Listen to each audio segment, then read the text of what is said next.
ഇത് റോമാലേഖനമാണ്. റോമാലേഖനം എന്ന് കേൾക്കുമ്പോൾ നമ്മുടെ മനസ്സിലേക്ക് റോം എന്ന പദം രണ്ടാശയം തരും.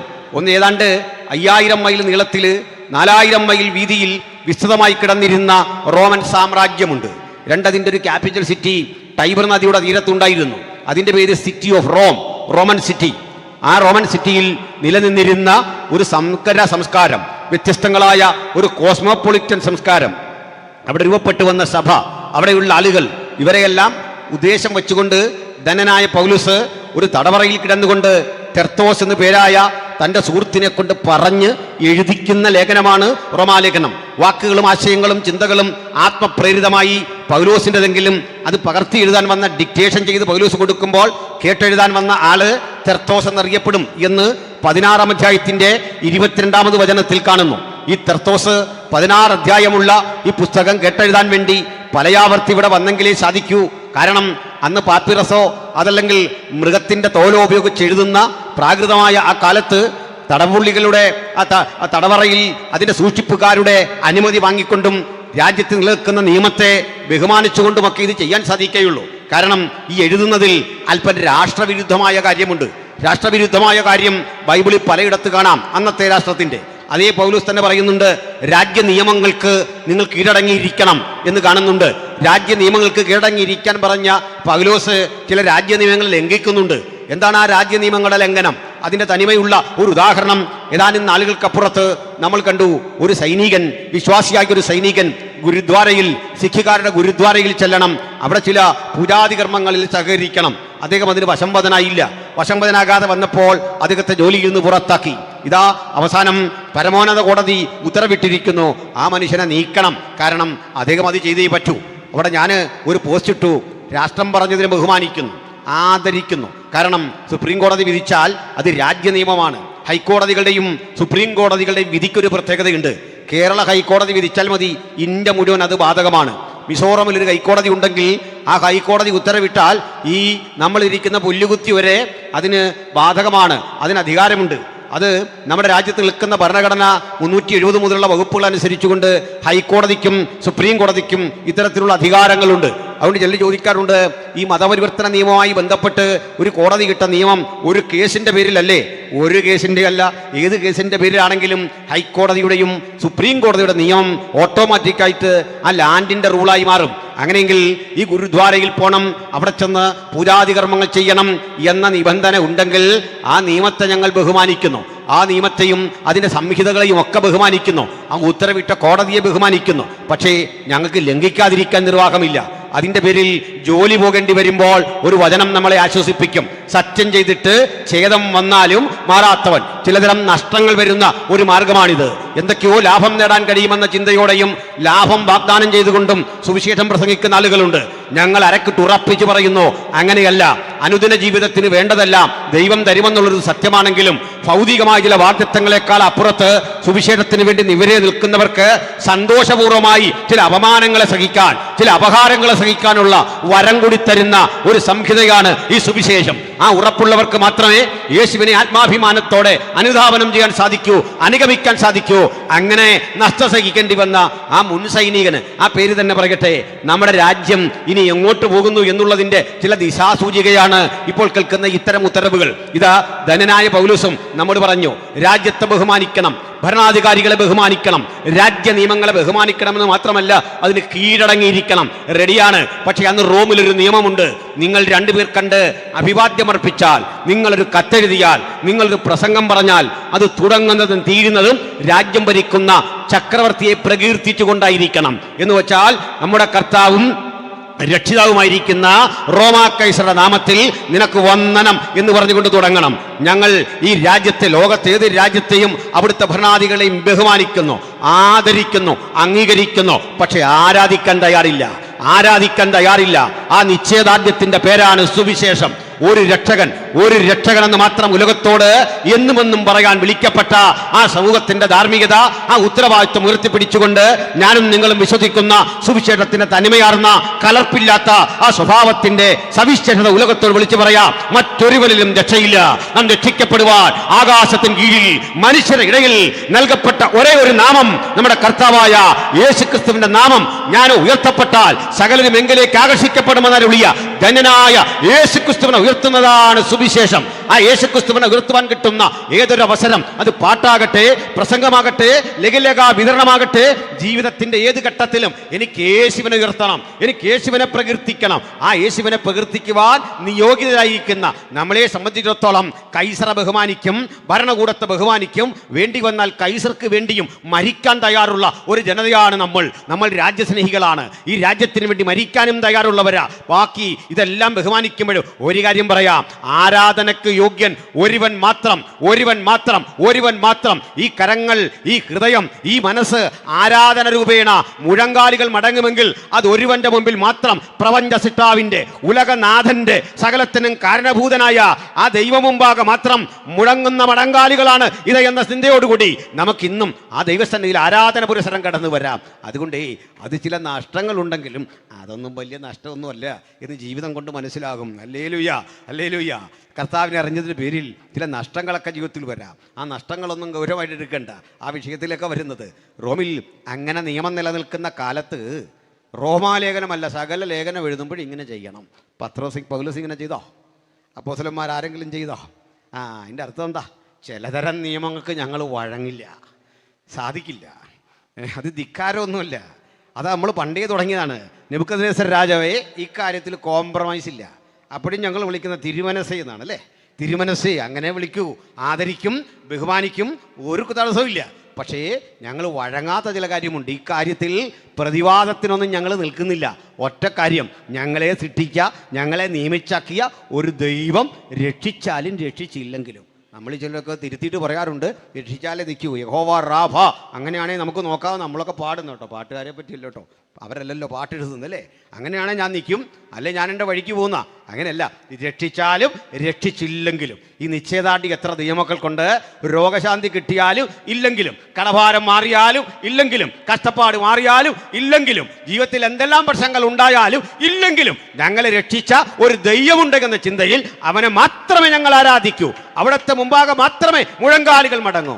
ഈ വലിയ ബോധം, ഈ വലിയ ഉത്തരവാദിത്വം നമ്മുടെ എല്ലാം ഉള്ളിൽ ജനിക്കണം. പ്രൈസ് ദി ലോർഡ്, ഹല്ലേലൂയ. അപ്പോൾ ഈ ലേഖനമൊക്കെ തുടങ്ങുമ്പോൾ ഇത് വന്നിരുന്ന ഈ തെർത്തോസ് പകർത്തി എഴുതുന്നത് ഇതിങ്ങോട്ട് കേൾക്കുമ്പോൾ പൗലോസിന് ഇങ്ങനെ പറഞ്ഞു വിട്ടാൽ മതി. നമ്മൾ അത് ഓർക്കണം. എപ്പോഴും നമ്മൾ ശ്രദ്ധിച്ചിട്ടുണ്ടോ? ഈ പൗലോസ് അവിടെ കിടന്നങ്ങ് ആജ്ഞയാണ്, നീ അത് അവിടെ കൊണ്ടു കൊടുക്കണം, ലവോദിക്കയിലേക്ക് പോകണം. ഇത് കഴിയുമ്പോൾ നമ്മൾ ചോദിക്കുക, അച്ഛാ ഇതൊക്കെ ശരിയാ? കഴിഞ്ഞ ആഴ്ച ഞാൻ പോയതിൻ്റെ ആ കടം തീർന്നിട്ടില്ല. പായ്ക്കപ്പലിൽ കാറ്റിൻ്റെ ഗതി അനുസരിച്ച് പോകണം. കപ്പൽ പോകുന്ന വഴിക്ക് ആരും കാണാതെ വേണം പോകാൻ. ഇതെല്ലാം കൊണ്ടു കൊടുക്കണം. കെട്ടുകണക്കിനാ ഈ സാധനം കൊണ്ട് പോകണ്ടേ. 16 അധ്യായമുള്ള റോമാലേഖനം ചുമ്മിക്കൊണ്ട് ഇതിങ്ങനെയുള്ള പുസ്തകങ്ങൾ കൊണ്ട് അടുത്തടുത്ത് കൊടുക്കണം. അപ്പോൾ ആ കിടക്കുന്ന സ്ഥലം ഹെഡ് ക്വാർട്ടറും സെൻറ്ററും എല്ലാമായി ജയിലിൽ കിടന്നുകൊണ്ട് ഈ ലോകത്തെ ഇങ്ങനെ ചലിപ്പിച്ച മഹാരഥൻ്റെ പേരാ പൗലോസ്. സ്തോത്രം. ഇന്ന് കാണുന്ന അളവിലേക്ക് ആ പൗലോസ് എന്ന മനുഷ്യൻ ആ ജയിലറക്കിടെ അകത്ത് കിടന്ന് പ്രാപിച്ച വചനത്തിൻ്റെ ശക്തി എത്ര ശ്രേഷ്ഠമാണെന്നുള്ള തെളിവാ. എത്ര കോടാനുകൂടി വർഷങ്ങൾ ഈ ഭൂമി നിന്നാലും, ക്രൈസ്തവ സഭ ഇങ്ങനെ നിന്നാലും അങ്ങനെ നിൽക്കില്ല. ഞാനൊരു ഭാവന പറഞ്ഞതാ. ആ വരാനിരിക്കുന്ന ജനതയെ മുഴുവൻ ചലിപ്പിക്കാൻ വേണ്ട ഊർജം ആ ജയിലിൽ കിടന്ന് പ്രാപിച്ച ദൈവവൃത്തനിൽ വ്യാപരിച്ച അതേ ആത്മാവ്, അതേ ശക്തിയോടെ, അതേ കൃപയോടെ ഇന്ന് രാത്രി നമ്മളിലും ഉണ്ടെങ്കിൽ ഒരു കാര്യം ഉറപ്പാണ്, ഇനി വരുന്ന കാലം നിരാശയുടേതല്ല, ഇനി വരുന്ന കാലം വേദനയുടേതല്ല, ഇനി വരുന്ന കാലം ആവേശഭരിതമായി തൻ്റെ മക്കൾക്ക് പ്രവർത്തിക്കാനുള്ള കാലമാ. സുവിശേഷം വേഗത്തിൽ അറിയിക്കാനുള്ള പ്രതിജ്ഞാബദ്ധതയുടെ കാലമാ. ആ ഉത്തരവാദിത്വ ബോധത്തോടെ നമുക്ക് കർമ്മനിരതരാകാം. സ്തോത്രം. അപ്പോൾ പൗലോസ് പറയുന്നത് എങ്ങനെ? നമ്മുടെ കർത്താവും രക്ഷിതാവുമായ യേശുക്രിസ്തുവിൻ്റെ നാമത്തിൽ. ഹല്ലേലൂയ. ഞാൻ മനസ്സിലാക്കി നമ്മുടെ ആളുകൾക്ക് ഈ അനുഗ്രഹം പലതും കിട്ടാതെ പോകുന്നതിൻ്റെ ഒരു കാരണം ഈ ആശീർവാദം കേൾക്കാൻ നിൽക്കത്തുമില്ല, അഥവാ കേട്ടാൽ ഗൗരവത്തിലെടുക്കത്തുമില്ല. അന്നേരം മിക്കവാറും ആളുകൾ ഈ ബാഗ് ഉണ്ടെങ്കിലും ഒരു പ്ലാസ്റ്റിക് കവറൂടെ കൊണ്ടേ വരുള്ളൂ. ആ പ്ലാസ്റ്റിക് കവറിട്ട് തിരിച്ചാകപ്പാടെ ഒരു വല്ലാത്ത സൗണ്ടും ഒരു ഒറ്റ ഓട്ടമാണ്. പ്രാണൻ പോകുന്ന കാര്യമാണ്. ഈ ആശീർവാദം പൗലോസ് പറയുന്നത് ഭരണകൂടം കേട്ടാൽ തലയങ്ങ് വെട്ടിക്കളയും. ഇത് പകർത്തി എഴുതിയ തെർത്തോസിന് കിട്ടും വേറെ ശിക്ഷ. ഭയങ്കര കുറ്റമായത്. കാരണം രാജ്യത്തൊരു ദൈവമേ ഉള്ളൂ. കാണപ്പെട്ട ദൈവം ആരാണ്? ആ കൈസറാണ്. കൈസറെ മാറ്റിക്കൊണ്ട് തലസ്ഥാനത്ത് യേശുവിനെ പ്രതിഷ്ഠിച്ച് വച്ചിരിക്കുന്ന രാജ്യവിരുദ്ധത വേണമെങ്കിൽ റിപ്പോർട്ട് ചെയ്യാം. അങ്ങനെ പ്രാണം കൊടുത്ത് പ്രാപിച്ചതൊന്നും നമ്മൾ വെറുതെ കളയാൻ പാടില്ല. ഹല്ലേലൂയ, സ്തോത്രം. അപ്പോൾ ഈ പുസ്തകത്തിൽ ചിന്താർഹമായ ഒരാശയമാണ് നമ്മൾ വായിച്ചത്. അല്പം കൂടി റോമിനെ പറ്റി ഞാനൊന്ന് പറയാം. ഏതാണ്ട് 5 തരത്തിലെ ആളുകളെ റോമിൽ കാണാം. 5 തരത്തിലെ ആളുകൾ. സൂക്ഷ്മാംശങ്ങളിൽ പഠിക്കുമ്പോൾ 5 തരത്തിലും അല്ലാതെ ഒരു 3 തരത്തിലും കാണാം. 5 തരത്തിൻ്റെ ലിസ്റ്റ് ഞാനൊന്ന് പറയാം. ഒന്ന്, റോമിലെ ഉന്നത പൗരന്മാരാണ്, പെട്രീഷ്യന്മാർ എന്നവർ വിളിക്കും.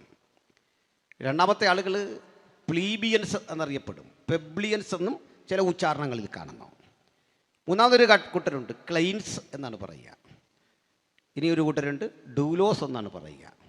ഇനിയൊരു കൂട്ടരുണ്ട് എക്ഡുലോസ് എന്നാണ് പറയുക.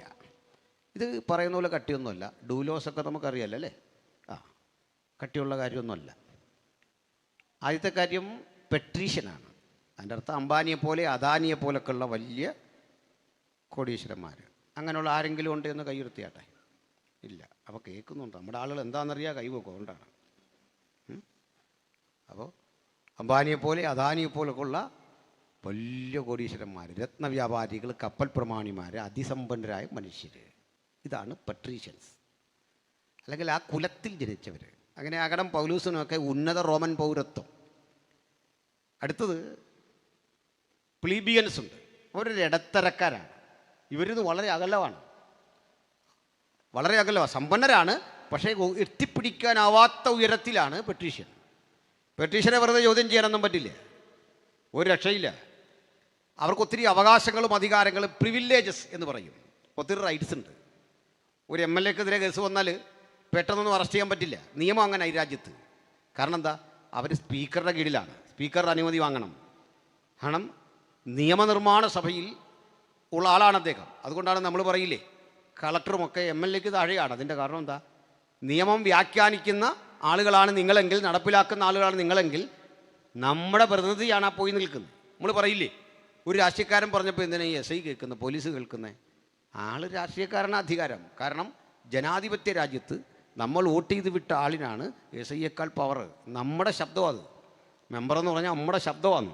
ഈ 10,000 പേരുടെ ശബ്ദം ക്രോഡീകരിച്ചൊരുത്തൻ ചെന്ന് നമുക്ക് വേണ്ടി വാദിക്കുക. നമ്മൾ ഇത്രയും പേരുണ്ട്, നമ്മളാ ശമ്പളം കൊടുക്കുന്നത്. അതുകൊണ്ടാണ് അധികാരത്തോട് അവർ ഇടപെടുന്നത്. അങ്ങനെയാണ് എൻ്റെ വ്യാഖ്യാനം. തോറ്റുപോയാൽ തന്നെ ഉണ്ട് അവർക്ക് ചില അധികാരങ്ങൾ, സാമൂഹ്യമായ ചില നോംസ് ഉണ്ട്. ഇത് ബ്രിട്ടീഷന്മാർക്ക് അതിൽ കൂടുതലാണ്. വെറുതെ ചോദ്യം ചെയ്യാനൊന്നും പറ്റില്ല. അതുകൊണ്ടാണ് ഒരു റോമാ പൗരനെ വിചാരണ കൂടാതെ ശിക്ഷിക്കുന്ന വിഹിതമോ അടിക്കുന്ന വിഹിതമോ എന്ന ഒറ്റ ചോദ്യത്തിൻ്റെ മുമ്പിൽ അവർ ഭയന്നു പോകുകയാണ്. പ്രത്യാഘാതം വളരെ വലുതാണ്. അപ്പോൾ ഒന്ന് പെട്രീഷ്യനാണെങ്കിൽ, 2 പ്ലിബിയന്മാരാണ്. ഇവർ വന്ന് പാർക്കുന്ന ആളുകളാണ്, വന്ന് പാർക്കുകയോ ഒക്കെ ചെയ്യുന്ന ആളുകളാണ്. സമ്പന്നരാണ്, കച്ചവട താല്പര്യാർത്ഥമൊക്കെ വന്നിട്ടുള്ള ആളുകളാണ്. നമ്മുടെ ലുദിയ ഒക്കെ ഉണ്ടല്ലോ, ഇങ്ങനെയാണ് രക്താംബരം വിൽക്കുന്ന ലുദിയ. യഹൂദ സ്ത്രീയാണ്, പക്ഷെ അവിടെ ചെന്നപ്പോൾ അവിടെ അങ്ങനെ വന്ന് പാർത്തതാണ്. യഹൂദ സ്ത്രീ എന്ന് ഞാൻ പറഞ്ഞത് ഈ ആളുകളുടെ പേര് കൊണ്ട് ഏകദേശം അവരുടെ കൾച്ചറും എവിടുന്ന് വന്നവരെന്നും ഒക്കെ നമുക്ക് മനസ്സിലാക്കാമല്ലോ. അങ്ങനെയല്ലേ? ഏകദേശം മനസ്സിലാക്കത്തില്ലേ? ഇല്ലേ? ഞാൻ എൻ്റെ ജീവിതത്തിൽ ഇതുവരെ ശോശാമ്മ എന്ന പേരുള്ള ഒരു മദാമയെ കണ്ടിട്ടില്ല. കൊണ്ട് പറഞ്ഞാണ്. ഒരു മിഷണറി നമ്മോട് ഇവിടെ ഇന്ന് സംസാരിക്കാനുണ്ട്, അങ്കച്ചൻ എന്നാ പേര്. ഞാനങ്ങനെ കണ്ടിട്ടില്ല, അതുകൊണ്ട് പറഞ്ഞാണ്. അച്ചൻകുഞ്ഞെന്ന പേരുള്ള ഒരു സായിപ്പിനെ ജീവിതത്തിൽ ഇതുവരെ ഞാൻ കണ്ടിട്ടില്ല, അതുകൊണ്ട് പറഞ്ഞാണ്. അതൊക്കെ നമ്മുടെ ആൾക്കാരാണ്. അച്ചൻകുഞ്ഞ് അല്ലെങ്കിൽ ഇങ്ങനെയൊക്കെയുള്ള പേരുകൾ മലയാളി പേരുകൾ, അതുകൊണ്ട് പറഞ്ഞാണ്. ശരിയല്ലേ? അപ്പോൾ ലുധിയ എന്നുള്ള പേര് കേട്ട് ഞാനങ്ങ് സങ്കല്പിച്ചത്. നിങ്ങൾ വിളങ്ങേണ്ട കാര്യമില്ല, അവരാരെങ്കിലും ആകട്ടെ. അപ്പോൾ ഇതുപോലെ പെബ്ലിയന്മാരങ്ങനെയാണെങ്കിൽ മൂന്നാമതൊരു കൂട്ടരുണ്ട്, ക്ലൈൻസ്. ഈ പദങ്ങൾ കേട്ടിട്ടുണ്ട്. വക്കീൽ പറയില്ലേ, എൻ്റെ ക്ലൈൻറ്റിൻ്റെ കാര്യത്തിൽ അതിൻ്റെ ഉത്തരവാദിത്തം, കക്ഷി എന്നതിൻ്റെ അർത്ഥം. അപ്പോൾ ഇവരും വന്നിട്ടുള്ള ആൾക്കാരാണ്, പണിയെടുപ്പിക്കാൻ വേണ്ടി കൊണ്ടുവന്ന ഡെയിലി വേജസ്സുകാരാണ്. ഡെയിലി വേജസ് ആയതുകൊണ്ട് തന്നെ മറ്റധികാരങ്ങളും അവകാശങ്ങളുമില്ല. നേരെ പോയി ഗവർണർ മുമ്പിലൊന്നും നിൽക്കാൻ പറ്റില്ല. ഒരു പെട്രീഷ്യൻ അല്ലെങ്കിൽ അയാൾ ചുമതലപ്പെടുത്തുന്ന ഒരാൾ വന്നു വേണം ഇയാൾക്ക് വേണ്ടി സംസാരിക്കാൻ കോടതിയിൽ. അങ്ങനെ വക്കീലെന്നൊക്കെ ഒരു ആശയം വരുന്നത്. നിയമം അറിയാവുന്ന, റോമിനെ പറ്റി അറിയാവുന്ന ഒരാൾ, റോമൻ കൾച്ചർ അറിയാവുന്ന ഒരാൾ ഇതെൻ്റെ ക്ലൈൻ്റാണ്, ഞാൻ വില കൊടുത്ത് മേടിച്ച ആളാണ്, ഡെയിലി വേജസിനാണ് മേടിച്ചിരിക്കുന്നത്, ഇങ്ങനെയൊക്കെയാണ്. അതാ ക്ലൈൻസ്. ഈ മൂന്നാമത്തെ കൂട്ടരാണ് ഡൂലോസ് എന്ന് പറയുന്നത്. അവരടിമകളാണ്, അവർക്ക് കൂലിയില്ല, പകരം ഭക്ഷണം, ജോലിക്ക് പകരം ഭക്ഷണം, വേവിച്ച ഗോതമ്പും മുതിരയും ഉപ്പിട്ട് ഭക്ഷിക്കാൻ കൊടുക്കുക, എന്നിട്ട് ജോലി ചെയ്യുക. ഇതാണ് സ്ഥിതി. ഇനി ഇവരിൽ നിന്ന് മോചിതരായ ആളുകളുണ്ട്, അവരെ എക്ഡുലോസ് എന്നാണ് പറയുക, ഡുലോയ് എന്ന് ബഹുവചനം. ഇവിടുന്ന് ഇവരെ മോചിപ്പിച്ചെടുക്കുക. ഇത്രയും തരത്തിൽ ആളുകളുണ്ട്. മോചിപ്പിച്ച് എടുത്ത ആളും സത്യത്തിൽ ഈ രണ്ടാമത്തെ പദവിയിലൊക്കെ എത്തത്തേ ഉള്ളൂ. അതിനപ്പുറത്തേക്കൊക്കെ പോകാൻ ഭയങ്കര പാടാണ്, ബുദ്ധിമുട്ടാണ്. പക്ഷെ ഒരു പ്രശ്നം ഇവിടെയുണ്ട്. ഈ 5 തരം ആളുകൾ സംഘർഷഭരിതമായൊരു കാലാവസ്ഥയിലൂടെ പോകുകയാണ്. എപ്പോഴും ഒരു സംഘർഷമുണ്ടാകാം. അതുകൊണ്ട് തന്നെ ബുദ്ധിമാന്മാരായിരുന്നു പെട്രീഷ്യന്മാർ. ഇവർ ആയോധനകല പഠിക്കുന്ന അടിമകളുണ്ട്. ആയോധനകല എന്ന് പറഞ്ഞാൽ അഭ്യാസമൊക്കെ പഠിക്കുന്ന അടിമകൾ. ഇത് പറഞ്ഞപ്പോഴേ ഓർത്തത്, ഈ കുട്ടികളൊക്കെ പറയില്ല അന്യായ തള്ള എന്ന് പറയില്ലേ. എൻ്റെ ജീവിതത്തിൽ ഞാൻ 3 തരം ആളുകളിൽ നിന്നാണ് ഈ തള്ള് എന്ന് പറയുന്ന വിധത്തിലെ കാര്യം കേട്ടത്. ക്ഷമിക്കണം, അത് പറയുന്നില്ല. ഒന്ന് ഈ മിലിറ്ററിയിൽ നിന്ന് വന്നിട്ടുള്ള ആൾക്കാർ, യുദ്ധത്തിലൊക്കെ പോയ കഥ കേൾക്കുമ്പോൾ, നമ്മുടെയൊക്കെ ബാല്യത്തിൽ ഇത് കേട്ടിട്ടില്ലേ. ഞാൻ കാർഗിൽ തൊട്ടടുത്തിരിക്കുകയായിരുന്നു. അപ്പോഴാണ് പാകിസ്ഥാൻ ഇങ്ങോട്ട് നിരന്തരം മിസൈൽ എടുത്തെറിയുന്നു. ഞാനും ഒരു വെട്രിവേലും ഉണ്ട്. ഇങ്ങനെ നോക്കിക്കൊണ്ടിരിക്കുമ്പോൾ ആന്ധ്രയിലെ വെട്രിവേൽ അവിടെ നിൽക്കുന്നു. ഞാൻ ആ മിസൈലെല്ലാം എടുത്ത് കാപ്പി തിളപ്പിച്ചെന്നു. നമ്മുടെ ബാല്യത്തിൽ ഇതൊക്കെ കേട്ടിട്ടുണ്ട്. നേരാന്നോർത്ത് നമ്മളിങ്ങനെ അടുത്ത കഥ കേൾക്കാനിരിക്കുക. രണ്ടാമത്തെ ആൾക്കാർ ഈ അഭ്യാസികളാണ്. പുള്ളി അടിച്ച് നിരത്തിയ കഥയാണ് പറയുന്നത്. സ്കൂളിലൊക്കെ പഠിക്കുന്ന കാലത്ത് ഇവൻ അടിച്ചതും അല്ലേ. മൂന്നാമത്തെ ആളുകൾ ഭൂതത്തെ ഇറക്കുന്ന പാസുമാരാണ്.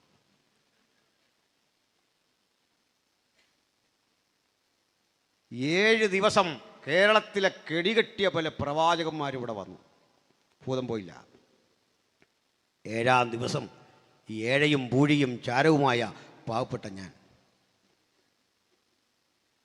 ഇതുകൊണ്ട് പറഞ്ഞ ഓർത്തപ്പോൾ നമ്മുടെ ഒരവസ്ഥ പറഞ്ഞാണ്. ഇതൊക്കെ ഭൂമിയുള്ള കാലത്തോളം തുടരും, പോട്ടെ. അതുകൊണ്ട് ഇവിടെ ഉണ്ടായിരുന്നു ഇത്തരം അടിമകൾ. ഇവർ ആയോധനകല വിദഗ്ധരായിരുന്നു. പക്ഷെ ആർക്കിട്ട് തല്ലണമെന്നൊന്നും അറിയില്ല. ഇന്നും അങ്ങനെയാണ്. ഒരു ഗുണ്ടയ്ക്ക് എന്തിനാ തല്ലുന്നൊരു പിടിയില്ല. അവൻ ഈ ഫോട്ടോ കൊടുക്കുക, നമ്പർ കൊടുക്കുക, ആളിൻ്റെ ലക്ഷണം പറയുക, അവിടെ ചെല്ലുക. ഈ തല്ലുമെല്ലാം കഴിഞ്ഞ് നമ്മൾ ചോദിക്കുക, ചേട്ടാ എന്താ വിഷയം? അതറിയത്തില്ല, ഒരു പിടിയില്ല. ഇവന് വൈരാഗ്യമൊന്നുമില്ല നമ്മളോട്, പ്രത്യേകിച്ച് ഒരു വൈരാഗ്യവും ഇല്ല, ഒരു വിഷയമില്ല. സുവിശേഷ യോഗം കലക്കാനൊക്കെ വരുന്ന ആൾക്കാരെ കണ്ടിട്ടില്ലേ? ഇവർ വൈരാഗ്യത്തിന് വരുന്നതല്ല. ഇങ്ങനെ നിൽക്കുമ്പോൾ ആരെങ്കിലും ഒരു ചായയൊക്കെ മേടിച്ച് കൊടുത്തിട്ട് അവൻ ആദ്യം കുടിക്കേണ്ട സാധനം കുടിച്ചിട്ടാണ് നിൽക്കുന്നത്. കുടിച്ചിട്ട് ഇവനോട് പറയും നീ അധികം ഇങ്ങനെ ചെയ്യും. പിന്നെ പരിശോധിച്ചു. അതുകൊണ്ട് നമ്മളും ഇത് ഇതൊക്കെ കാണുന്ന ആൾക്കാരല്ലേ, അതുകൊണ്ട് നമ്മൾ മൈൻഡ് ചെയ്യാൻ നിൽക്കുന്നത് എന്തുണ്ടാ, ഇവനങ്ങ് പൊക്കോളും. അവന് നമ്മോട് വൈരാഗ്യമൊന്നുമില്ല, ഒരു പിണക്കവും ഉണ്ടായിട്ടല്ല. പാവം മനുഷ്യനുമായിരിക്കും. ഗുണ്ടകളെല്ലാം അങ്ങനെ, അവരെന്തിനു തല്ലി ആർക്കിട്ട് തല്ലിയെന്നൊന്നും ഒരു പിടിയില്ല. ജോലി ചെയ്യുന്നു, പോന്നു, മാത്രമേ ഉള്ളൂ. ഇതാണ് ഇവരെങ്കിൽ ഇവർ മിലിറ്ററിയിൽ എടുക്കൂല, റോമിൽ. അതിൻ്റെ കാരണം എന്താ? ഈ മിലിറ്ററി ശക്തപ്പെട്ടിട്ട് ഭരണകൂടത്തെ നാളെ അട്ടിമറിച്ച് പാകിസ്ഥാനിലൊക്കെ സംഭവിക്കുന്ന പോലെ സംഭവിക്കുമോ എന്നുള്ള പേടി. അവിടെയാണ് നമ്മുടെ രാജ്യത്തിൻ്റെ ഒരു മഹത്വം. അതെന്താ മഹത്വം എന്ന് പറയണ്ടേ? ഇത്രയും ജാതികൾ, ഇത്രയും വംശങ്ങൾ, ഇത്രയും വൈരുദ്ധ്യങ്ങൾ നിലനിൽക്കുന്ന രാജ്യമാണ് നമ്മുടെ. പക്ഷെ ഒരു മിനിറ്റ് പോലും ഇന്ത്യ പട്ടാളം ഭരിച്ചിട്ടില്ല. ഒരു മിനിറ്റ്, ഒരു സെക്കൻഡ് പോലും ഭരിച്ചിട്ടില്ല. അത് ഭരണഘടനയുടെ ഗുണമാണ്. അങ്ങനെയാണ് അതിൻ്റെ കാര്യങ്ങൾ, സംവിധാനം അങ്ങനെയാണ്. അത് പോട്ടെ. അപ്പോൾ പറഞ്ഞത് റോമിങ്ങനെയാ. മറ്റൊന്നു കൂടി റോമിനെ പറ്റി പറയാം. എന്നിട്ട് അവിടെ വിരസമായ ചരിത്രം ഞാനങ്ങ് വിട്ടേക്കാം. റോമിലാണ് നീതിന്യായ കോടതികളുടെ ഇന്ന് കാണുന്ന ശൈലിയുടെ ഒരു പൂർവ്വരൂപം. അതിനു മുമ്പും കോടതികളുമൊക്കെ ഉണ്ടെങ്കിലും ഇന്ന് നമ്മുടെ തൊട്ടടുത്ത കോടതി എനിക്കിത് അങ്ങനെ ശരിയാക്കണം, അങ്ങനെയാണ്. അല്ലെങ്കിൽ തിരുവല്ല കോടതിയാകണം. ഇത് പത്തനംതിട്ട ജില്ലയാണെന്ന് മനസ്സിലാക്കുന്നു. അപ്പോൾ തിരുവല്ലയാകണം കോടതി.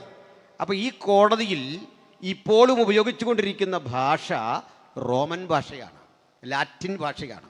റോമക്കാരൻ്റെ ഭാഷയാണ് ലാറ്റിൻ. ഇന്നും തിരുവല്ല കോടതിയിൽ ഉപയോഗിക്കുന്ന ഭാഷ ലാറ്റിൻ ഭാഷയാണ്. എന്താ കാര്യം? നമ്മളിൽ ഒരാളെ കാണാതായെങ്കിൽ കാണാതെ പോയ ആ മനുഷ്യനെ കണ്ടുകിട്ടാൻ വേണ്ടി നമ്മൾ കോടതിയിൽ ഒരു അർജി കൊടുക്കും. അതിൻ്റെ പേര് ഹേബിയസ് കോർപ്പസ് എന്നാണ്. ഇത് ലാറ്റിൻ പദമാണ്. നമ്മൾ ജുഡീഷ്യറി എന്ന് പറയുമല്ലോ, അത് ലാറ്റിനാണ്. കോടതിക്കൊരു രീതിയുണ്ട്, കോടതിക്കൊരു സ്ലോഗൻ പോലെ അതിൻ്റെ ഒരു സിഗ്നേച്ചർ എന്ന് പറയാവുന്ന വേർഡുണ്ട്. അതെന്താ പറയണ്ടേ? ഓടി ആർട്ടം പാർട്ടം. അതിൻ്റെ അർത്ഥം 2 സൈഡും കേൾക്കണം. പാതി പറയുന്നതും പ്രതി പറയുന്നതും കേൾക്കണം. ഇങ്ങനെ ഒരാളൂടെ ഉണ്ട്, അത് ദൈവമാണ് അല്ലേ? 2 സൈഡും കേൾക്കും. നമ്മൾ പ്രാർത്ഥിച്ചാലും ശത്രു പ്രാർത്ഥിച്ചാലും കേൾക്കും. അതുകൊണ്ട് വലിയ വീര്യം വെച്ച് പ്രാർത്ഥിക്കരുത്, ഒരുത്തൻ തകരാണെന്നും പ്രാർത്ഥിക്കരുത്. കാരണം എന്താ, ദൈവം രണ്ട് സൈഡും കേൾക്കുമെന്ന്. രണ്ട് വശവും കേട്ടിട്ട് നീതിയുള്ള ന്യായാധിപതി ഒരു വിധിയൊക്കെ പുറപ്പെടുവിക്കുള്ളൂ. അതിനെ ദൈവത്തിൻ്റെ ഹിതം അറിഞ്ഞ് പ്രാർത്ഥിക്കണമെന്ന്, ദൈവത്തിൻ്റെ പദ്ധതി അറിഞ്ഞ് പ്രാർത്ഥിക്കണമെന്ന്. ഒഡിബിൾ ആയിരിക്കണം. You should be audible for both side. രണ്ട് സൈഡും കേൾക്കണമെന്ന്, രണ്ട് വശവും കേൾക്കണം. ചില ആളുകൾ ആദ്യം ചെന്ന് പറയുന്ന ആൾ പറയുന്നത് കേൾക്കും, അത് അതിൻ്റെ ഒരു വശം. ദോഷം അവിടെയാണ് സംഭവിക്കുന്നത്. ഇതെല്ലാം ഉണ്ടായത് റോമിൽ നിന്നാണ്. അപ്പോൾ ജുഡീഷ്യറി, വാറണ്ട് ഇന്ന് കേൾക്കുന്ന ആ പദങ്ങളെല്ലാം തന്നെ വന്നത് റോമിൽ നിന്നാണ്. അപ്പോൾ ഇങ്ങനെയുള്ള റോം നോക്കണം, ചക്രവർത്തിയാണ് ഭരിക്കുന്നതെങ്കിലും ഇങ്ങനെയൊക്കെ കുറേ നന്മകൾ ആ നാട്ടിലുണ്ടായിരുന്നു. ഇതൊക്കെ എന്തിനാണ് ഉപയോഗിച്ചത്? ഈ അപ്പാർത്തീഡുകൾ ഉപയോഗിച്ചുകൊണ്ട് ജനത്തെ ഭിന്നിപ്പിച്ച് ഭരിക്കുന്നൊരു കാലത്ത് പൊട്ടാനിരിക്കുന്ന ഒരു അഗ്നിപർവ്വതം പോലെ മനുഷ്യൻ്റെ ഹൃദയത്തിൽ എപ്പോഴും തിരിച്ചടിക്കാനുള്ള ഒരു ത്വരയും ഒരു പ്രവണതയും കിടക്കുമ്പോൾ ഇതിനെ ശമിപ്പിക്കാൻ വേണ്ടി അവർ ചെയ്തുകൊണ്ടിരുന്ന ചില കലാപരിപാടികളുണ്ട്. അതിലൊന്നാണ് മൃഗയുദ്ധം. എന്താ മൃഗയുദ്ധം എന്നറിയണ്ടേ? രണ്ട് പരിശീലനം സിദ്ധിച്ച മൃഗങ്ങളെ കൊണ്ടു നിർത്തുക. പരിശീലനം സിദ്ധിച്ച ധാരാളം മൃഗങ്ങളെ കൊണ്ടു നിർത്തിയിട്ട് അതിൻ്റെ മുമ്പിൽ ഒരു മനുഷ്യനെ നിർത്തി അതിനോട് ഏറ്റുമുട്ടാൻ പ്രേരിപ്പിക്കുക. ചില ഘട്ടങ്ങളിൽ കരുത്തരായ ചില മനുഷ്യർ ഇത്തരം കാളക്കുറ്റന്മാരെ നിലത്തടിക്കുന്ന രീതി കണ്ടിട്ടുണ്ട്. അങ്ങനെ ആയോധന കല പഠിച്ച ആളുകൾ ഈ കാളയുടെയും മറ്റും കൊമ്പുകളിൽ പിടിച്ച് തിരിച്ച് ഏതെങ്കിലും രൂപത്തിൽ കാളയെ മലർത്തിയടിച്ചാൽ അവനെ എക്ഡുലോയ്, അതായത് അടിമത്തം വിമോചിക്കപ്പെട്ടവൻ എന്ന് പ്രഖ്യാപിക്കുകയും അവനിനി അടിമയല്ല, അവന് ധാരാളം പണം കൊടുക്കും, അവന് പാരിതോഷികങ്ങൾ കൊടുക്കും. ഇത് കണ്ട് ചെറുപ്പക്കാർ ആകൃഷ്ടരായി വന്ന് ഇങ്ങനെയുള്ള കാളക്കുറ്റനോട് മല്ലുപിടിച്ച് ജയിക്കാനൊക്കെ ശ്രമിക്കും. പൗലോസ് പറയുന്നില്ലേ, ഞാൻ എഫസോസിൽ വെച്ച് മൃഗയുദ്ധം ചെയ്തത് വെറും മാനുഷ്യമെന്ന് വരികിൽ. ഇതിൻ്റെ അർത്ഥം എന്താ? പൗലോസ് ഇങ്ങനെ സാമ്പത്തിക ബുദ്ധിമുട്ട് വന്നപ്പോൾ കാളക്കുറ്റനോട് പിടിച്ചെന്നല്ല, പിന്നെന്താ? സ്പിരിച്വലാണെന്നാണ് പറയുന്നത്. പോരാട്ടമുള്ള ദുഷ്ടസേനയോട് പിടിച്ച് ജയം വരിച്ച അനുഭവം പറയുന്നത് മാനുഷ്യമെന്ന് വരികിൽ, മാനുഷ്യമല്ലാന്ന് അതിൻ്റെ അർത്ഥം. അപ്പോൾ ഇങ്ങനെയൊക്കെയുള്ള പരിപാടികൾ കണ്ട് ആകൃഷ്ടരായി വരുമ്പോൾ അന്ന് യജമാനന്മാർ, പെട്രീഷ്യന്മാർ അടിമകളെ ഉപയോഗിച്ചു കൊണ്ടിരുന്ന രീതി മദ്യം കൊടുത്തും നല്ല ഭക്ഷണ പദാർത്ഥങ്ങൾ കൊടുത്തും തടിപ്പിച്ച ശരീരം, പുഷ്ടിയുള്ള ശരീരം ഉളവാക്കിയിട്ട് ഇവരോട് പറയും, നീ പടപൊരുതി ജയിച്ചാൽ നീ അടിമത്തം റദ്ദ് ചെയ്യാം, 2 സുന്ദരിയായ പെൺകുട്ടികളെ നിനക്ക് ഭാര്യമാരായി തരാം. ഇങ്ങനെയൊക്കെ പറഞ്ഞ് ധാരാളം കള്ള് കൊടുത്ത് മദ്യം കൊടുത്ത് അവിടെ നിന്ന് കിട്ടാവുന്ന മയക്കുമരുന്നുകൾ കൊടുത്ത് ചെറുപ്പക്കാരിലെല്ലാം ലക്ഷ്യബോധമില്ലാത്ത ഒരു ജീവിത ബോധം അങ്ങനെ അങ്കുരിച്ചു. ഈ ഒരു പരിസ്ഥിതിയും കൂടുതൽ കലാപകലുഷിതമായി. കാരണം അടിമകൾ ധാരാളമാണ്, അറിവില്ല, വിവേകമില്ല. അറിവും വിവേകവും ഇല്ലാത്ത ആളുകൾ മദ്യം കൂടി കഴിക്കുന്നു, മയക്കുമരുന്ന് കഴിക്കുന്നു.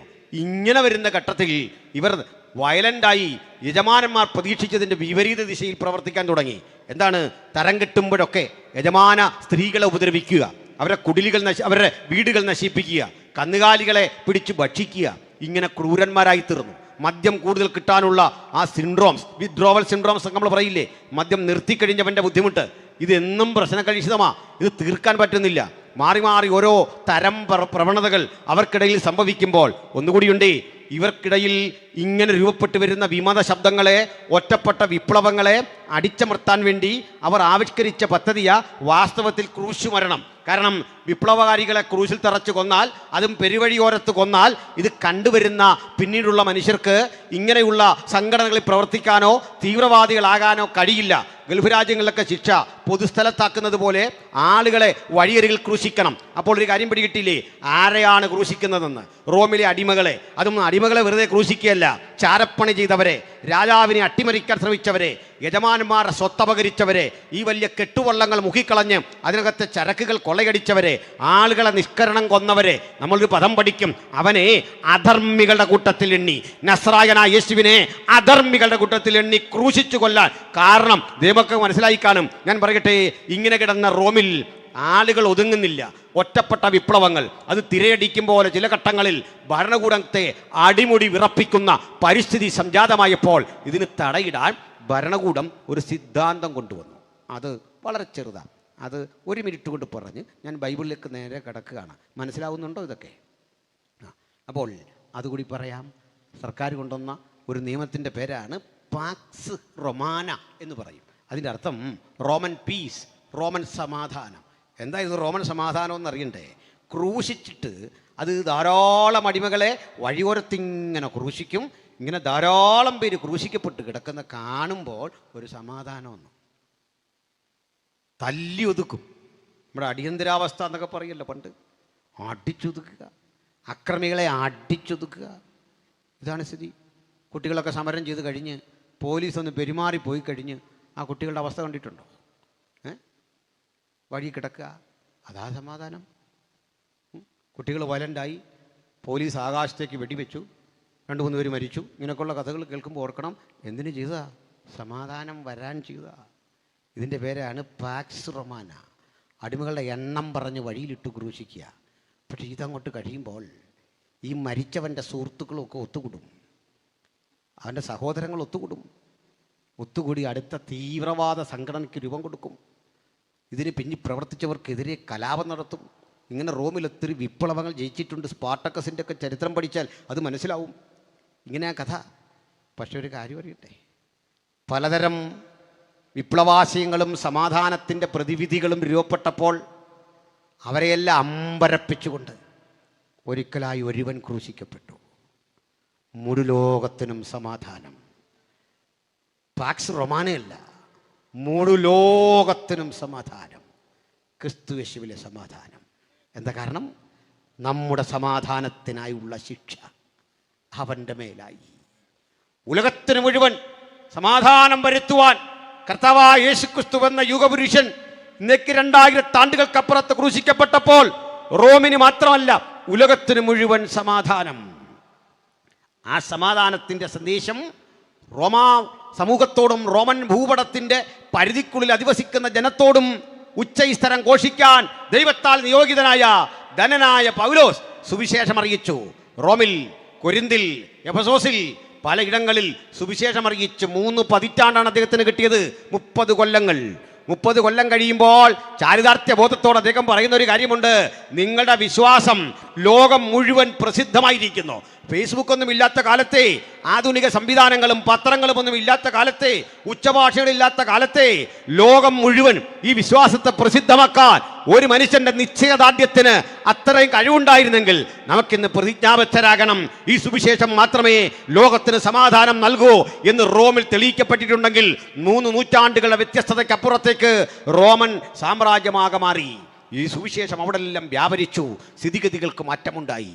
അതിൻ്റെ തൊട്ട് മുമ്പ് ഈ പൗലോസ്ലീഹയുടെ ശുശ്രൂഷയോട് ബന്ധപ്പെട്ട് അദ്ദേഹം റോമിൽ രൂപപ്പെട്ട ആ സഭയോട് പറയുന്ന ആലോചനയാണ് റോമർക്ക് എഴുതിയ ലേഖനം. ഇത് പ്രധാനപ്പെട്ട ചില ആശയങ്ങൾ നമുക്ക് തരുന്നു. ഇതിൽ പറയുന്ന പ്രധാന സന്ദേശം വിശ്വാസത്താലുള്ള നീതീകരണം. അതിൽ ദൈവാസന്മാരെല്ലാം പഠിക്കും. സൺഡേ സ്കൂൾ കുട്ടികളെയും ഇത് പഠിപ്പിക്കാറുണ്ട്. ദത്തെടുപ്പാണ്, വീണ്ടെടുപ്പാണ് ഇതിലെ സുശക്തമായ മറ്റൊരാശയം. പിന്നെ ആ ക്രിസ്തുയേശുവിൻ്റെ ആ കൃപയിൽ നിരന്തരം തുടരുന്ന ആളുകൾക്ക് കിട്ടുന്ന പുത്രത്വവും ഇതെല്ലാം ഇതിൽ പ്രകടമാണ്. ഇതെല്ലാം വസ്തുതാപരമായി രേഖപ്പെടുത്തി വച്ചിരിക്കുക ഈ ഗ്രന്ഥത്തിൽ. ഇവിടെ നമ്മൾ വായിച്ച വചനം ഇങ്ങനെയാണ്: സഹോദരന്മാരെ, ഞാൻ ദൈവത്തിൻ്റെ മനസ്സലിവോർപ്പിച്ച് നിങ്ങളെ പ്രബോധിപ്പിക്കുന്നു. നിങ്ങൾ ബുദ്ധിയുള്ള ആരാധനയായി നിങ്ങളുടെ ശരീരങ്ങളെ ജീവനും വിശുദ്ധിയും ദൈവത്തിന് പ്രസാദമുള്ള യാഗമായി സമർപ്പിക്കുക. താഴോട്ടുള്ള വാക്യങ്ങളും നമുക്ക് ഇതിൻ്റെ ചേർത്ത് തന്നെ പറയേണ്ടതാണ്. സമയപരിധി കൊണ്ട് ഞാൻ അങ്ങോട്ട് പോകുന്നില്ല. അതുകൊണ്ട് ആദ്യം ഈ വചനമൊന്ന് ശരിയായ വിധത്തിൽ പരിശോധിക്കാം. സഹോദരന്മാരെ, ദൈവത്തിൻ്റെ മനസ്സലിവോർപ്പിച്ചു. അപ്പോൾ സുവിശേഷ വ്യാപനത്തിൻ്റെ മീഡിയ അല്ലെങ്കിൽ അതിൻ്റെ പ്രചോദനം, അതിൻ്റെ റീസൺ മേഴ്സി ഓഫ് ഗോഡ്, ദൈവത്തിൻ്റെ കൃപയാണ്. എസൻഷ്യലായൊരു വേടാത്. ഭക്തരെ സംബന്ധിച്ചിടത്തോളം, സകല മനുഷ്യരെ സംബന്ധിച്ചിടത്തോളവും സുശക്തമായൊരു പദമാണ് ദൈവത്തിൻ്റെ കൃപ. ആ പദമാണ് സുവിശേഷം നമുക്ക് പ്രോമിസ് ചെയ്തത്. ആ കൃപയാലത്രേ വിശ്വാസം മൂലം നിങ്ങൾ രക്ഷിക്കപ്പെട്ടിരിക്കുന്നത്. കൃപയെന്ന് പറഞ്ഞാൽ എന്താ? അനർഹമായൊരു പദവിയാണ്, അനർഹമായതൊന്നാണ്. അതുകൊണ്ട് അനർഹമായ അളവിൽ നമ്മോട് ദൈവം കാട്ടിയ ഔദാര്യമുണ്ടല്ലോ, ആ ഔദാര്യത്താൽ ദൈവത്തിൻ്റെ കൃപയാൽ ഞാനൊരു കാര്യം നിങ്ങളെ ഒന്ന് ഓർമ്മപ്പെടുത്താം. എന്താണ് ആ കാര്യം? ദൈവത്തിൻ്റെ മനസ്സുറപ്പിച്ച് നിങ്ങളെ പ്രബോധിപ്പിക്കുന്നത്, ഞാൻ നിങ്ങളെ എക്സോർട്ട് ചെയ്യുന്നത്, ഞാൻ നിങ്ങൾക്ക് തരുന്നൊരു ടീച്ചിങ്. അതെന്താണ്?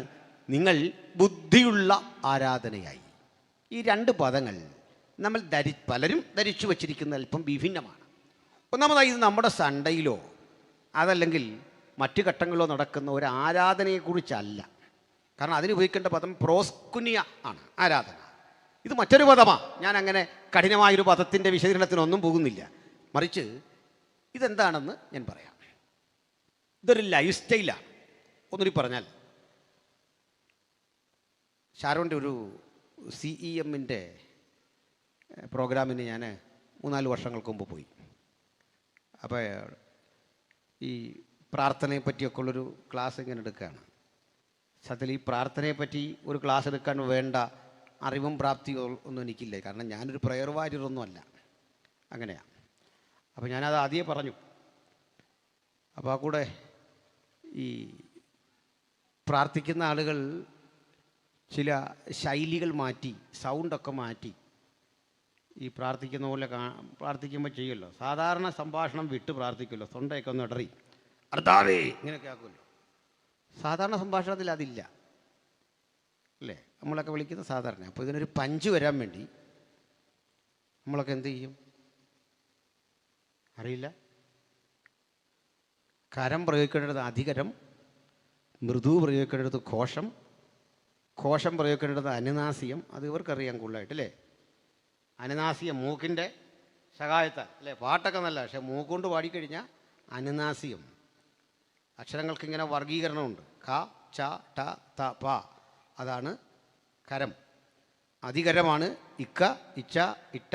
രണ്ടാമത്തെ ലൈനിൽ വരുന്നതാണ് അധികരം എന്ന് പറയും. കട്ടി കൂടും. അപ്പോൾ ഈ കരം പ്രയോഗിക്കേണ്ടടുത്ത് അധികരം പ്രയോഗിച്ചാൽ കേൾക്കാനൊരു രസമുണ്ട്, പ്രസംഗത്തിനൊക്കെ ഒരു ഉണർവും ഒക്കെ ഉണ്ട് അല്ലേ. സത്യമാണത്. അപ്പോൾ ഞാനിതൊക്കെ ഇങ്ങനെ പറഞ്ഞപ്പോൾ ഒരാൾക്ക് ഇഷ്ടപ്പെട്ടില്ല. അയാൾ ചൂടായി. ചെറുപ്പക്കാരനാണ്. എന്നിട്ട് ഇത്രയും നേരം നിങ്ങൾ പറഞ്ഞല്ല പ്രാർത്ഥനയെ പറ്റി പറഞ്ഞു. ഒരു ദിവസം എത്ര നേരം പ്രാർത്ഥിക്കും? ഞാൻ പേടിച്ചു പോയി. അതിൻ്റെ ഒരു കാരണം, ഈ മൊത്തം മനുഷ്യരെ ആകത്തുകയിൽ പരിശോധിച്ചാൽ അതിൽ ഏറ്റവും കുറച്ച് പ്രാർത്ഥിക്കുന്നത് ഉപദേശിമാരാണ്. എല്ലാവരും അല്ല കേട്ടോ, കൃപയുള്ളവരുണ്ട്. അതിൽ കുറച്ച് പ്രാർത്ഥിക്കുന്ന കൺവെൻഷൻ പ്രസംഗരാണ്. അതുകൊണ്ടാണ് പറഞ്ഞത്. അപ്പോൾ അതിന് പല ന്യായീകരണമുണ്ട്. എനിക്ക് അവിടെ ആയിരുന്നു, ഇന്നലെ എനിക്ക് ഇവിടെ ആയിരുന്നു, കഴിഞ്ഞ ദിവസം ഞാൻ രാത്രി വെളുപ്പിനെ വന്നതേ ഉള്ളൂ. ഇതൊക്കെ ഉണ്ട്, സത്യം അത്. ഞാൻ വീട്ടിൽ നിന്ന് ഇറങ്ങിയിട്ട് ഇത്ര ദിവസമായി, ഇങ്ങനെയൊക്കെ നമ്മൾ പറയും. അപ്പോൾ ഞാൻ പേടിച്ചു പോയി. ഇദ്ദേഹം ഒന്ന് ശാന്തമായപ്പോൾ ഞാൻ ചോദിച്ചു, ഭാര്യയായിട്ട് എന്തെങ്കിലും പിണക്കമാണോ? പുള്ളിക്കാരൻ പറഞ്ഞു ചെറിയൊരു പ്രശ്നമുണ്ടെന്ന്. എന്നാൽ നിങ്ങളാരും പറയുന്ന പോലെയല്ല, എനിക്കും അത്യാവശ്യ കൃപാവരങ്ങളുണ്ടെന്ന് മനസ്സിലായൊരു ദിവസമാണ്. അപ്പോൾ ഇദ്ദേഹത്തോട് ഞാൻ ചോദിച്ചു സത്യമാണോ? അപ്പോൾ അദ്ദേഹം പറഞ്ഞു അതൊരു സൗന്ദര്യപ്പിണക്കം. അതൊന്നും അല്ല ഇല്ലല്ലോ നമ്മുടെ വിഷയം. അതൊരു വിഷയമല്ല അല്ലേ. സൗന്ദര്യപ്പിണക്കം ഏത് വീട്ടിൽ അതൊക്കെ ഉണ്ടാവാത്തേ? അപ്പോൾ അതുകൊണ്ട് ഞാനും പറഞ്ഞു അതങ്ങനെ തന്നെയാണ് ഞാനും കാണുന്നുള്ളൂ, ചെറിയൊരു പ്രശ്നം. അപ്പോൾ അവർ കൂടണ്ടോ? ഇല്ല. അവർ വീട്ടിൽ പോയില്ലേ? വീട്ടിൽ പോയി. കുഞ്ഞിനെയും കൊണ്ടുപോയില്ലേ? കൊണ്ടുപോയി. അന്നേരം പുള്ളി പറയാ ഇത്രയും ഞാൻ പറഞ്ഞ കറക്റ്റ് ഒത്തു.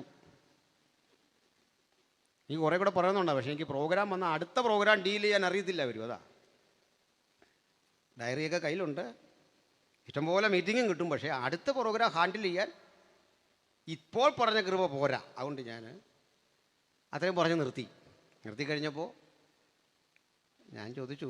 അന്നേരം പുള്ളി എന്നെ അങ്ങോട്ട് കയറി പറഞ്ഞു ഞങ്ങൾക്ക് പിണക്കമൊന്നുമില്ല, ഇങ്ങോട്ട് വിളിച്ചു രാവിലെ, ഈ ക്യാമ്പ് 3 ദിവസം കൊണ്ട് തീരുന്നതിന് മുമ്പ് അവർ വരും. നമ്മൾ നല്ലത്. അട്ട് ഈ ഭാര്യയോടും കുഞ്ഞിനോടും ഒക്കെ സ്നേഹമുണ്ടോ? എത്ര മക്കളുണ്ട്? 2. അവരോട് സ്നേഹമുണ്ടോ? സത്യം പറ. ഉണ്ട്. ഉറപ്പാണോ? ഉറപ്പാ. അങ്ങനെയാണെങ്കിൽ എത്ര നേരം സ്നേഹിക്കും?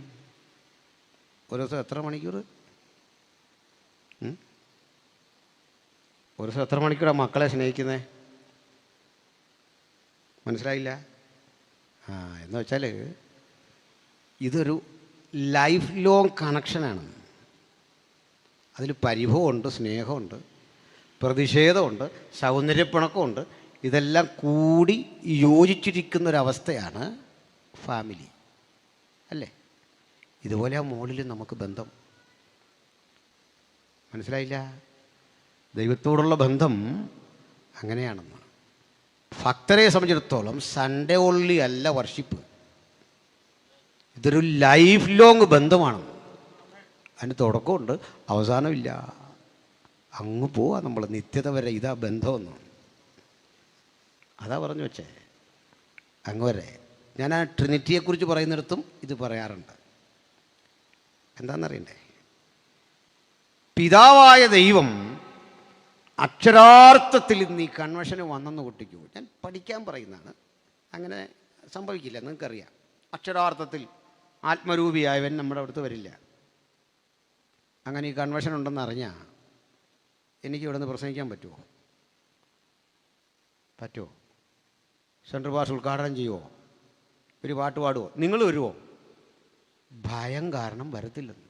ഭയം, ഭക്തി, ബഹുമാനം. കാരണം പിതാവിനോട് നമുക്ക് ബഹുമാനം, പിണക്കമൊന്നുമില്ല. ഒന്നുകൂടെ വ്യക്തമാക്കാം. കൊച്ചുകുട്ടികൾ ഇവിടെ ഇരിപ്പുണ്ടല്ലോ. മക്കളെ, നിങ്ങളൊരു ടൂർ പ്രോഗ്രാം അറേഞ്ച് ചെയ്താൽ ആദ്യം അന്വേഷിക്കേണ്ട പ്രിൻസിപ്പൾ വരുന്നുണ്ടോന്നാ. ഇങ്ങനെ രണ്ടേ പോവല്ലോ. പിണക്കൊണ്ടായിട്ടല്ല, നമ്മുടെ ആ ഫ്രീഡം മുഴുവൻ പോയി. ക്യൂ നിന്ന് നമ്മളിതെല്ലാം കാണണം. ക്യൂ നിൽക്കുന്നത്രയും ഗതികേടുണ്ടോ ഈ പോകുന്ന പോക്കിൽ? നമ്മുടെ കൂട്ടുകാരോട് വർത്തമാനം പറഞ്ഞു, നമുക്ക് അങ്ങോട്ട് തിരിയാനൊക്കത്തില്ല, ഐസ്ക്രീം കഴിക്കാനൊക്കത്തില്ല, മിണ്ടാനൊക്കത്തില്ല. അതിൻ്റെ വിവരമുള്ള പ്രിൻസിപ്പൾ ടീച്ചർമാരെയൊക്കെ ഇത് ഏർപ്പെടുത്തി വിടാവുള്ളൂ. കാരണം എന്താ? കുഞ്ഞുങ്ങൾ എൻജോയ് ചെയ്യട്ടെ. അതിനാ, പിണങ്ങിയിട്ടല്ല.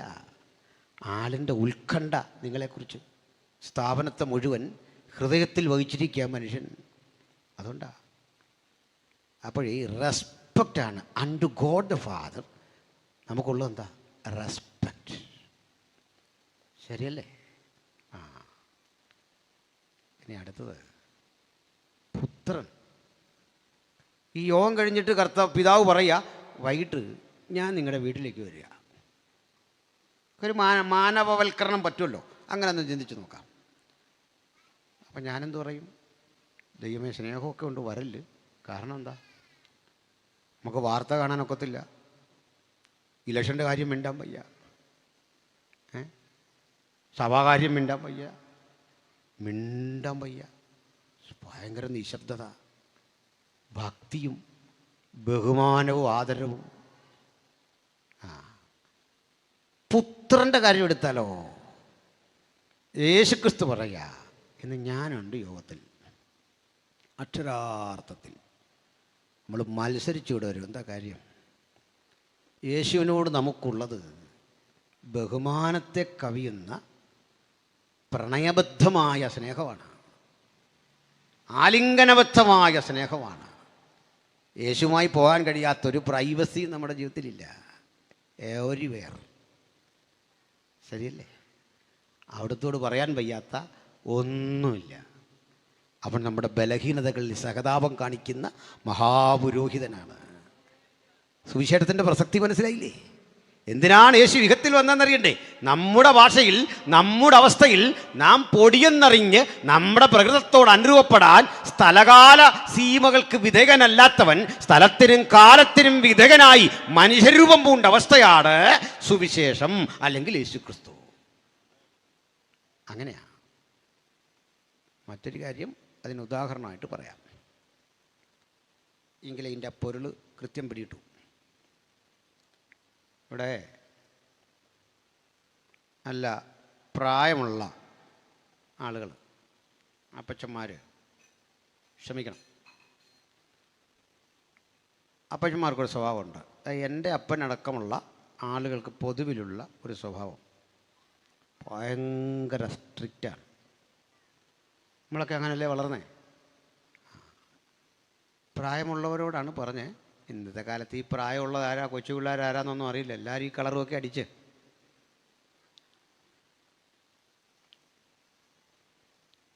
ഈ കളറടിക്കുന്നത് ഒരു തെറ്റല്ല, അത് ഞാൻ ബൈബിളിൽ നിന്ന് കണ്ടുപിടിച്ചു. ഗോൾഡി സാറേ, പൗലോസ് ഡൈ ചെയ്യുമായിരുന്നു എൻ്റെ ഒരു കണ്ടെത്തൽ. I die every day. Quality ഉള്ള സാധനമൊന്നും ഇവിടെ കിട്ടാത്തതുകൊണ്ട് ഐ ഡൈ എവരി ഡേ. അതാ ഇംഗ്ലീഷ് ബൈബിളൊക്കെ ഉള്ളതുകൊണ്ടൊരു ഗുണം അത്. ഞങ്ങൾ ഈ ഡിബേറ്റൊക്കെ നടത്തുമ്പോൾ ആളുകൾ കൈ കിട്ടാതെ വരുമ്പോൾ നേരെ പറയും ആ ഭാഷയിൽ എങ്ങനെയാണെന്ന് പറഞ്ഞു പോകും. അങ്ങനെയാണ്. അപ്പോൾ എന്ന് പറഞ്ഞ പോലെ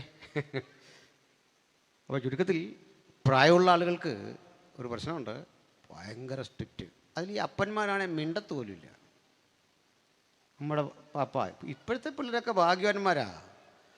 പഴയ നമ്മുടെ അപ്പൻ എന്തൊരു മോശടനാണ്. പാസുമാരാണെങ്കിൽ പറയണ്ട,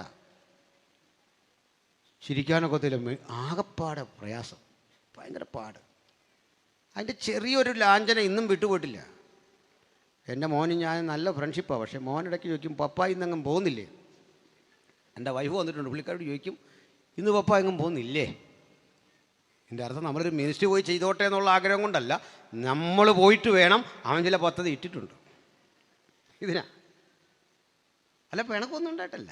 ഏതാണ്ടൊരു അസൗകര്യം ഈ അപ്പനുള്ളിടത്ത് ജീവിക്കാൻ, ഏതാണ്ടൊരു ബുദ്ധിമുട്ട്. ശരിയല്ലേ? തന്നെയല്ലെന്നേ അന്നത്തെ അപ്പന്മാരുടെ രീതി.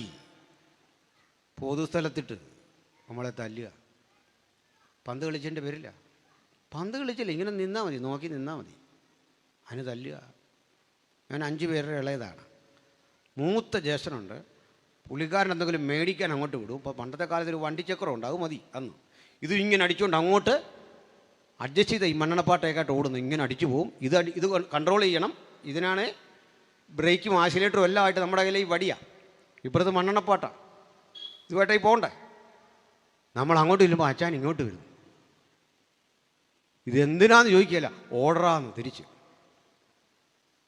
ഇത് മറുപടി കേൾക്കാനും നിൽക്കുകയില്ല, അതിനുള്ള നേരെ ഓർക്കില്ല. ഇവരെ ചിന്ത ഇതുവഴിയൊന്നും ഇവൻ വരാൻ അർഹതപ്പെട്ട ഒരാളെ അല്ല. കാരണം ബ്രിട്ടീഷുകാർ പോയെന്ന് പറഞ്ഞാലും ഇവനിതിലൊന്നും പോകണ്ട. ഇങ്ങനത്തെ ഒരു കാലമുണ്ട്. ഇപ്പോൾ പി ടി എക്ക് അമ്മ വന്ന ഒരു തരം മയമുണ്ട്. അപ്പനാ വരുന്നതെന്ന് അറിഞ്ഞാൽ പഴയ പി ടി എക്ക് പോകുന്ന അച്ഛന്മാരെല്ലാം എന്താ പറയുന്നത്, നമ്മളിനി എന്തോ പഠിച്ചെന്ന് പറഞ്ഞു. ഞാനൊക്കെ ഒരു ശരാശരി പഠിക്കുന്ന ആളായിരുന്നു. എന്നാൽ സ്കൂളിൽ വന്നിട്ട് പറയും, നല്ല തല്ല് കൊടുത്തേക്കണം. അതാ രസം. മറ്റൊന്ന്, ഞാനൊരു ഗ്രാമീണ കർഷകൻ്റെ മകനാണ്, അത് പറയാൻ ബുദ്ധിമുട്ടൊന്നുമില്ല. ഈ ജോലി ചെയ്യുന്ന സ്ഥലത്ത് നിന്ന് ഈ വാഴക്കറ പുരണ്ട ഉടുപ്പൊക്കെ ഇട്ട് അത്യാവശ്യം ഒരു കുറിയാണ്ടൊക്കെ ദേഹത്തിട്ട് നേരെ ഇഞ്ഞു വരും പ്രോഗ്രസ് കാർഡിൽ ഒപ്പിടാൻ. അത് വിട്ടിട്ട് പോവും. അപ്പോൾ നമ്മൾ പ്രതീക്ഷിച്ചു വന്ന നമ്മുടെ സംസ്കാരം നമ്മൾ കരുതിയ പലതിനെയും തച്ചുടച്ചുകൊണ്ട് നമ്മുടെ ആത്മാഭിമാനത്തെ മുഴുവൻ തകർത്തുകൊണ്ടാണ് അപ്പൻ്റെ വരവ് സംഭാഷണം. വേറെ സങ്കടം കേട്ടോ, നമ്മുടെ കാലിൽ സാറ് തല്ലി 2 പാടുണ്ടെന്ന് വിചാരിച്ചു. അപ്പന് ഭയങ്കര സന്തോഷം. ഇന്നൊക്കെയാണെങ്കിൽ അകത്ത് പോകും ടീച്ചർ. വൈകിട്ട് FIR കാണാൻ ടീച്ചർ കൊച്ചിനെ തല്ലി. നമ്മളെയൊക്കെ കാലത്താണെങ്കിൽ എത്ര അകത്ത് പോയേനെ. നമ്മുടെ വീട്ടിൽ നിന്ന് ഭയങ്കര ആഘോഷം, ഒരാൾ പോലും സപ്പോർട്ടില്ല. ഇങ്ങനെയൊക്കെ നമ്മൾ വന്നേ. ഇത്ര സ്ട്രിക്റ്റായി അപ്പൻ. ശരിയല്ലേ? ആട്ടെ, ഇങ്ങനെയുള്ള അപ്പന്മാരാ 99% അല്ലേ? ആട്ടെ, അന്നത്തെ കാലത്ത് അപ്പനോട് വിരോധം നമുക്ക് തോന്നിയിട്ടില്ലേ? യൂങ് പറയുന്നത് ഒരു മനുഷ്യൻ്റെ ജീവകാലത്ത് ഒരിക്കലെങ്കിലും അപ്പനെ കൊല്ലാൻ തോന്നുമെന്നാണ് രീതി കണ്ടു കഴിഞ്ഞാൽ. അതിനെന്തോ ആകട്ടെ, പക്ഷെ തിരിഞ്ഞിരുന്ന് 45, 50, 60 വയസ്സ് 70 വയസ്സൊക്കെ ഉള്ള നമ്മൾ തിരിഞ്ഞ് അപ്പനെപ്പറ്റി ഇപ്പോൾ ചിന്തിക്കുമ്പോൾ എന്തെങ്കിലും ഒരു പക മനസ്സിലുണ്ടോ? ഒരു വിരോധമുണ്ടോ? ഇല്ല. തല്ലിയതിൽ, വഴക്ക് പറഞ്ഞതിൽ ഇല്ല. വീട്ടിൽ ഫോട്ടോയുണ്ടേ സൂട്ടിട്ടിരിക്കുന്ന അപ്പൻ്റെ, വീട്ടിൽ ചിത്രമുണ്ടേ ഒരുങ്ങി സുമുഖനായി നിൽക്കുന്ന അപ്പൻ, അപ്പുറത്തിരിക്കുന്ന അമ്മ. അതല്ലല്ലോ ശരിക്കുള്ള അപ്പനും അമ്മയും. അമ്മയുടെ ചിത്രം, അപ്പൻ്റെ ശരിക്കുള്ള ചിത്രം എന്നറിയണ്ടേ? മുമ്പ് പറഞ്ഞ വാഴക്കറ പുരണ്ട ഉടുപ്പ് അത് ഊരിക്കൊണ്ട് എവിടെങ്കിലും ഇട്ടിട്ട് മധുരമിടാതൊരു കട്ടൻ കാപ്പിയൊക്കെ കുടിച്ച് നമ്മെ വളർത്താൻ വേണ്ടി പണിയെടുത്ത അപ്പൻ്റെ ഫോട്ടോ നമ്മുടെ ഒന്നും കയ്യിലില്ല. മനസ്സിലായില്ലേ? 3-4 കിലോമീറ്റർ അല്ലെങ്കിൽ അങ്ങ് അറബി ദേശത്തെ ഒട്ടകത്തിൻ്റെ ചവിട്ട്. ഇപ്പോഴൊക്കെ പ്രൊഫഷണൽ എഡ്യൂക്കേഷൻ വന്ന ശേഷമാണ് നമുക്ക് സമ്പദ്സ്ഥിതി മാറിയത്. ഒട്ടകത്തിൻ്റെ ചവിട്ടും അറബിയുടെ തെറിയൊക്കെ കേട്ട് തല്ലി കിട്ടി. അതൊന്നും ഒരു മനുഷ്യനെയും അറിയിക്കാതെ നമ്മെ സുന്ദരനാക്കാൻ, സുമുഖനാക്കാൻ പാടുപെട്ട അപ്പനുണ്ടല്ലേ? അങ്ങനല്ലേ? അങ്ങനെയെങ്കിൽ ഈ അപ്പൻ അന്നാ കാട്ടിയ സ്ട്രിക്റ്റില്ലേ, അല്ലെങ്കിൽ അന്ന് കാട്ടിയ കാർക്കശ്യ ബുദ്ധി കൊണ്ടാണ് നമ്മളിപ്പോൾ ഇവിടെ ഇരിക്കുന്നത്. മനസ്സിലായില്ലേ? സമ്മതിക്കാൻ മടിയാ? അതേന്ന് കാശ് തന്നതിനേക്കാൾ, അപ്പൻ ഭക്ഷണം തന്നതിനേക്കാൾ വിലപിടിപ്പുള്ളതാ അപ്പൻ പറഞ്ഞു തന്ന ഈ ശാസന ഉപദേശവും നമ്മളെല്ലാം സ്വാധീനിച്ചിട്ടുണ്ട്. സ്തോത്രം, ഹല്ലേലൂയ. മറുവശം പറഞ്ഞ് ഇങ്ങനെ തീർക്കട്ടെ. ഈ അപ്പൻ്റെ സ്നേഹം അറിയുന്ന എപ്പോഴാണെന്ന് അറിയണ്ടേ? നിങ്ങൾ ജയിച്ചാലൊന്നും അപ്പന് വലിയ ആകാംക്ഷയില്ല. അപ്പോൾ SLC പാസ്സായി, കൊള്ളാം, ഇത്രേ ഉള്ളൂ. അമ്മയ്ക്കാണ് ചാട്ടം, സന്തോഷം, ഇതെല്ലാം ഉണ്ട്. കോളേജിൽ പോവാ, അപ്പന് വലിയ ആട്ടമൊന്നുമില്ല. പക്ഷെ നിങ്ങളേ ഹയർ സ്റ്റഡിയൊക്കെ നടത്താൻ പോകുമ്പോൾ ഫ്ലൈറ്റിലൊന്നും അല്ലല്ലോ പണ്ടത്തെ കാലം. നമ്മൾ തിരുവല്ലയിൽ ചെന്നു റെയിൽവേ സ്റ്റേഷനിൽ ഓരോരുത്തരായി കയറുന്ന കൂടെ ലാസ്റ്റ് കെട്ടിപ്പിടർന്ന് അനുജനെ ചേട്ടനെ എല്ലാം കണ്ട് യാത്ര പറയുക നമ്മളീ. അമ്മ കരയുമ്പോൾ അപ്പൻ പറയും, കരഞ്ഞൊന്നും അവനെ യാത്ര അയക്കരുത്, അവൻ ദൂരോട്ടൊന്നും അല്ലല്ലോ പോന്നേ, നല്ല കാര്യത്തിനല്ലേ, കരയാതെ ധൈര്യമായിട്ട് നിൽക്കും. ഒക്കെ ശരിയാണെങ്കിൽ ഈ അപ്പൻ ആരാണെന്ന് അറിയണമെങ്കിൽ ഈ ട്രെയിൻ ചലിച്ചങ്ങോട്ട് തുടങ്ങുമ്പോൾ അതിലൊന്ന് ചുമ്മാ ഒന്ന് നോക്കണം അപ്പനെ. ആരും കാണാതെ ഒരു തുള്ളി കണ്ണീര്. നീ എന്ന് വണ്ടി കയറിയോ അന്ന് മുതൽ അപ്പൻ്റെ ഈ കണ്ണീര് വറ്റിയിട്ടില്ല. ഓരോ വൈകുന്നേരവും അപ്പൻ കാത്തിരിപ്പുണ്ട്, നീയാണോ വരുന്നത്.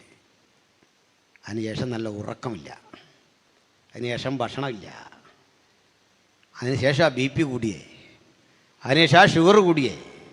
കാരണം നിൻ്റെ നഷ്ടം അപ്പന് ദുഃഖമാണ്. ഏതന്യ കുലത്തിൻ്റെ നഷ്ടം സ്വർഗപിതാവിന് ദുഃഖമാണ്.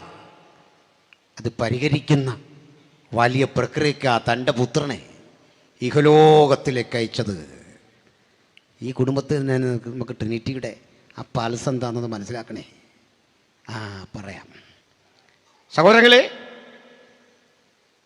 ഇതേ അപ്പന് വേറൊരു സ്വഭാവമുണ്ട്, നമുക്ക് സഹിക്കാൻ ഇച്ചിരി പാട്. നമുക്കൊരു മകനോ മകളോ ഉണ്ടായി. ഈ ചെറുക്കൻ അല്ല ഈ പെണ്ണ് അപ്പനെ വരച്ച വരയിലാണ് നിർത്തുന്നത്, കണ്ടിട്ടുണ്ടോ?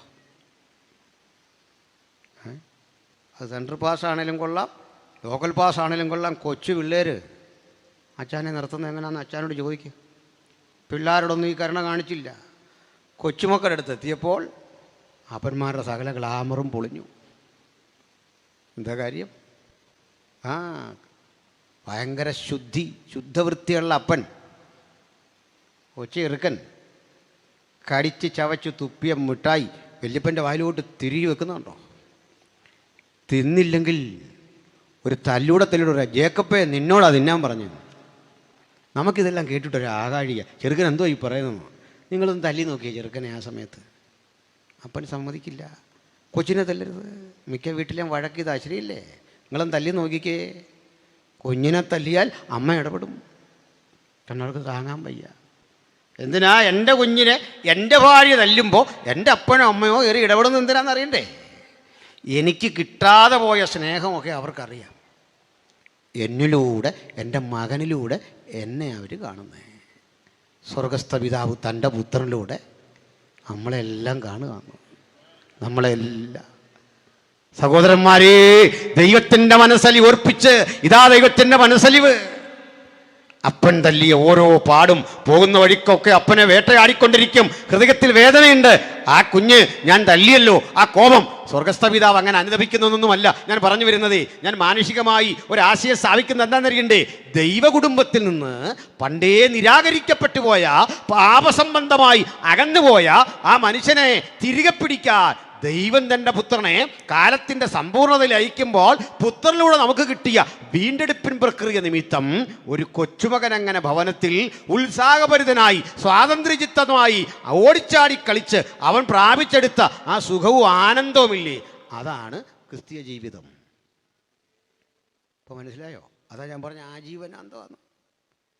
ഈ കുഞ്ഞിനെ അവധിക്കൊന്ന് കൊണ്ടുപോയി നോക്കിക്കേ. കേൾവി പോകുന്നവർ കുഞ്ഞിനെ അവിടെ ചേർക്കാൻ, UK ചേർക്കാൻ അമേരിക്കയെ കൊണ്ടുപോകുമ്പോൾ അപ്പൻ്റെ അമ്മയുടെ ഒരു അവസ്ഥ കണ്ടിട്ടുണ്ടോ? നീ കുഞ്ഞ് അവരുടെ സന്തോഷം കാൺമീൻ നാം ദൈവമക്കളെന്ന് വിളിക്കപ്പെടുവാൻ എത്ര വലിയ സ്നേഹം പിതാവ് നമുക്ക് നൽകിയിരിക്കുന്നു. ഹല്ലേലൂയ. നമ്മുടെ ഹൃദയം പറിച്ച് ഈ അപ്പൻ്റെ ഹൃദയത്തോട് ചേർത്ത് വെക്കണം. യോസേഫിനെ കുറിച്ച് പറയുന്നുണ്ടല്ലോ, ആ ബന്യാമിനെ കുറിച്ച്. ബാലൻ്റെ ഹൃദയം അപ്പൻ്റെ ഹൃദയത്തോട് പറ്റിയിരിക്കുന്നു. ഹല്ലേലൂയ. ഈ ഹൃദയംഗമായ ഇഴുകിച്ചേരലേ, ആനന്ദ നിർഭരമായ ഈ ഇഴുകിച്ചേരലേ ദൈവമായി സംജാതമാകണമെന്ന സുവിശേഷത്തിന്റെ വാഗ്ദത്തം. അതുകൊണ്ട് ഇത് ക്രൈസ്തവർക്ക് വേണ്ടി മാത്രമുള്ള സന്ദേശമല്ല. ദൈവ കുടുംബത്തിൽ നകന്നുപോയ ദൈവ സാമീപ്യമില്ലാത്ത ഒരാളെങ്കിലും ഇന്ന് രാത്രി ഈ സന്ദേശം കേൾക്കുന്നെങ്കിൽ, നിങ്ങൾക്കായി ഒരുക്കിയ ജീവന്റെ രക്ഷാകരണ പദ്ധതി ആ വഴിയിലൂടെ സഞ്ചരിക്കാൻ മനസ്സുണ്ടെങ്കിൽ, ഇതുവരെ കിട്ടാത്ത ആ ദൈവ സാമീപ്യം, ആ ദൈവികമായ സായുജ്യം വീണ്ടെടുപ്പിന് പ്രക്രിയയായി നിങ്ങൾക്ക് വേണ്ടി വാദിച്ചു കൊണ്ടിരിക്കുന്നു. നിങ്ങൾ ഇടപെടുവാൻ അത് ഇന്നും ശക്തമായി വന്നിരിക്കുന്നു. അതിനാ സ്വന്തം പുത്രന്റെ രക്തം നമുക്ക് വേണ്ടി യാഗമായി അർപ്പിച്ച് പിതാവ് പ്രായശ്ചിത്ത ബലി പുത്രനിലൂടെ നിർവഹിച്ച് നമ്മെ വീണ്ടെടുത്തത്. അപ്പോൾ പറഞ്ഞു തരിക സഹോദരന്മാരെ, ദൈവത്തിൻ്റെ മനസ്സലിവ്. എന്തൊക്കെയാണെങ്കിലും മനസ്സിലാക്കാൻ ഉദാഹരണത്തെ ഇങ്ങനെ ഒന്ന് പൂരിപ്പിക്കാം. കാര്യം ഇതൊക്കെ ആണെങ്കിൽ ഈ കൊച്ചു പിള്ളേരെ നമ്മൾ തല്ലിക്കഴിഞ്ഞാൽ പാടാ. അപ്പനും തല്ലുന്നില്ല, നമ്മളും തല്ലുന്നില്ല, നമുക്ക് തല്ലാനൊക്കത്തില്ല. ബന്ധിച്ചു അപ്പനും അമ്മയും തല്ലത്തുമില്ല. ഇതിനനുസരിച്ച് ഈ ചെറുക്കൻ അങ്ങോട്ട് അങ്ങ് വിളഞ്ഞു വല്ലാതാവും അല്ലേ? അങ്ങനെയാ കാര്യം. കുഞ്ഞുങ്ങളെയൊക്കെ നമുക്ക് സന്തോഷമാണെങ്കിലും ചില പിള്ളേരെ കണ്ടാൽ ഇവൻ തന്നെയാണോ ലോകത്തിലേക്ക് വരാനിരിക്കുന്ന എതിർ ക്രിസ്തു നമ്മൾ സംശയിച്ചു പോകും ഇല്ലേ? വെളിപ്പാട് 13 ഇവനെപ്പറ്റി തന്നെയാണോ എന്ന് ചിലരുടെ കാര്യം നമ്മൾ സംശയിച്ചു പോകും. ഞാനിങ്ങനെ കുറേ കാര്യങ്ങൾ ബൈബിളിൽ നിന്ന് പഠിച്ചു. ഇപ്പോഴടുത്ത കാലത്തൊരു ഐഡിയ എനിക്ക് കിട്ടി. ഈ കുട്ടികൾ ഫ്രീക്കന്മാരാകുന്നതിനും ബൈബിളിൽ ഒരു തെളിവുണ്ട്. ആദ്യത്തെ ഫ്രീക്കൻ നെബൂഖദ്നേസറായിരുന്നു ബൈബിളിൽ. ഒന്നും പുതിയ കാര്യമല്ല മക്കളെ, ഞാനാരെയും ഒന്നും പറഞ്ഞല്ല കേട്ടോ. ചില യോഗത്തിനൊക്കെ നമ്മളിങ്ങനെ ചെന്നാൽ നല്ല കുഞ്ഞുങ്ങളാണ്, നല്ല സൗന്ദര്യമുള്ള പിള്ളേരാണ്. അമ്മരെ കണ്ടു കഴിഞ്ഞാൽ മനുഷ്യനാണോ പാടുന്ന കുരങ്ങനാണോ എന്ന് തിരിച്ചറിയത്തില്ല. യമുനാപ്പിയാരി ആടിൻ്റെ താടി കണക്ക് ഒരു താടി. ഇത് കണ്ടാൽ നമ്മൾ ഈ ഡാർവിനെ ചിലപ്പോൾ ബഹുമാനിച്ചു പോകും. അതുപോലെ അതിൽ എന്തോ ഒരു കഥയുണ്ടെന്ന് ചിലപ്പോൾ തോന്നിപ്പോവും. 2 വര ഇവിടെ 2 വര ഒക്കെ ആയിട്ടാണ്. നമുക്കൊന്നും പറയാൻ പറ്റില്ല. പിള്ളേർ കേസിന് പോയാൽ തീർന്നു. അപ്പോൾ ഇത്ര ഈ രൂപമൊക്കെ പണ്ട് നെബൂഖദ്നേസർ തുടങ്ങി വെച്ചാണ്. നെബൂഖദ്നേസർ പിന്നെ മനഃപൂർവ്വമല്ല, പറ്റിപ്പോയതാ. ഞാനത് രംഗം ഇങ്ങനെ ആലോചിച്ച് ചിലപ്പോൾ ഓർക്കാറുണ്ട്. നെബൂഖദ്നേസറിനെ കാണാൻ ആരെങ്കിലും വരിക, ഭാര്യ വന്നു, എന്നാ അച്ചാനെ ഒന്ന് കാണാൻ പറ്റും. അച്ചാന് ഞാൻ പിണ്ണാക്ക് കൊടുത്തിട്ട് നിൽക്കുക. കാരണം അങ്ങനെ ആയിരുന്നല്ലേ, പുളിങ്കുരു കലക്കിക്കൊണ്ടിരിക്കുക. പെട്ടെന്ന് പറയാൻ ഇപ്പം ചെന്ന് ചെല്ലരുത്. കാടി കുടിക്കുമ്പോൾ അച്ഛൻ വേറെ ഒന്നും ചെയ്യില്ല. ഇപ്പോൾ കാരണം മൃഗതുല്യനായിപ്പോയി. ഓരോ പോക്ക് പോകുന്ന പോക്കേ അല്ലേ. അപ്പം ചെറുക്കനെ അതിര് കിടന്ന് ഇങ്ങനെ പോകും, കൺട്രോൾ നിൽക്കുകയില്ല. ശരിയല്ലേ? ദൈവകുടുംബത്തിൽ ഈ ദൈവസ്നേഹം ശിക്ഷയില്ലാതെ നമ്മളെ ലിബറലാക്കി ഉദാരമാക്കി വിട്ടൊരു കാലമാണ്. അതുകൊണ്ട് നമ്മളൊക്കെ ഇത്രയും വിളച്ചിൽ കാണിച്ചു പോകുന്നത്. പിടികിട്ടിയോ? അങ്ങനെ അങ്ങ് പോകുന്നു പറയാൻ വരട്ടെ. ഇതിനൊരു കൺട്രോൾ ദൈവം വെച്ചിട്ടുണ്ട്. അതും വീട്ടിൽ നിന്ന് തന്നെ പറയാം. അപ്പൻ തല്ലുന്നില്ല, പുത്രൻ ശിക്ഷിക്കുന്നില്ല, കർത്താവ് ശിക്ഷിക്കുന്നൊന്നുമില്ല. സ്നേഹമാണ് അവിടെ. പക്ഷെ മിക്ക വീട്ടിലും ചെന്നാൽ അവിടെ അപ്പൻ്റെ ഒരു അനിയൻ കാണും, അല്ലെങ്കിൽ ഒരു അമ്മാച്ചൻ കാണും, അവൻ്റെ അങ്കിള്. കക്ഷിക്ക് സ്വന്തം മക്കളെക്കാൾ ഇഷ്ടം ഇവനെയാണ്. അവനെ എടുക്കും, കൊണ്ടു നടക്കും, ക്രിക്കറ്റ് കാണാൻ പോകും, പന്ത് കളിക്കാൻ പോകും. പക്ഷെ കാര്യത്തോടടുക്കുമ്പോൾ പയ്യനിട്ട് നല്ല സൂപ്പർ അടി. കണ്ടിട്ടുണ്ടോ? അതേ വരുന്നു, അങ്കിള് വരുന്നു, നീ കയറിക്കോ എന്ന് പറയുമ്പോഴേ കുളിക്കാത്ത ചെറുക്കൻ ഓടിപ്പോയി കുളിക്കുക, കുളിച്ചൊരുങ്ങി സുമുഖനായി വന്നിരിക്കുക. എന്താ കാര്യം? ആൾ സ്ട്രിക്റ്റാണ്. സ്നേഹമുണ്ട്, പരിഗണനയുണ്ട്, ആൾ സ്ട്രിക്റ്റാണ്. നമുക്കിതുപോലൊരാളുണ്ട്, ഒരു കാര്യസ്ഥൻ. ആരാ? ദൈവത്തിൻ്റെ പരിശുദ്ധാത്മാവ്. തെറ്റിപ്പോകുമ്പോഴൊക്കെ, ദൈവസ്നേഹം മിസ്യൂസ് ചെയ്യുമ്പോഴൊക്കെ നേരാമണ്ണം നടത്താൻ, അങ്ങനെ അതിനാ നമ്മൾ ഈ ദൈവകുടുംബത്തിലേക്ക് വീണ്ടും ജനിച്ചേക്കുന്നത്. ആ വീണ്ടും ജനനത്തിൻ്റെ പ്രക്രിയയാൽ നമ്മളൊരു പുതിയ സംസ്കാരം ആർജിക്കുക, പുതിയൊരു ലൈഫ് സ്റ്റൈൽ ആർജിക്കുക, പുതിയൊരു ജീവിതത്തിലേക്ക് പോകുക. അതുകൊണ്ടാണ് പറയുന്നത്, നിങ്ങൾ ബുദ്ധിയുള്ള ആരാധന. ഇതിന് ലോജിക്കുമായി ബന്ധപ്പെട്ടൊരു പദമാണ് ബുദ്ധിക്ക് ഇവിടെ ഉപയോഗിച്ചിരിക്കുന്നത്. ലോജിക്കോസ് എന്നൊരു പദമാണ്. ഇതിൻ്റെ അർത്ഥം എന്താണെന്നറിയണ്ടേ? നിങ്ങൾ റീസണബിൾ ആയിരിക്കണം ആരാധന. ആരാധനയ്ക്ക് യുക്തിപരമായ ഒരു തലമുണ്ട്. യുക്തിപരമായ ഒരു പദം എന്ന് പറയുമ്പോൾ ബുദ്ധിയുടെ പ്രമാണമൊന്നും അല്ലത്. അതെന്താണ് എന്ന് ഞാൻ പറയാം. പ്രിയപ്പെട്ടവരെ, അവിടെ ആരാധനയല്ല, സർവീസ്, വർഷിപ്പ് എന്ന അർത്ഥത്തിലുമല്ല.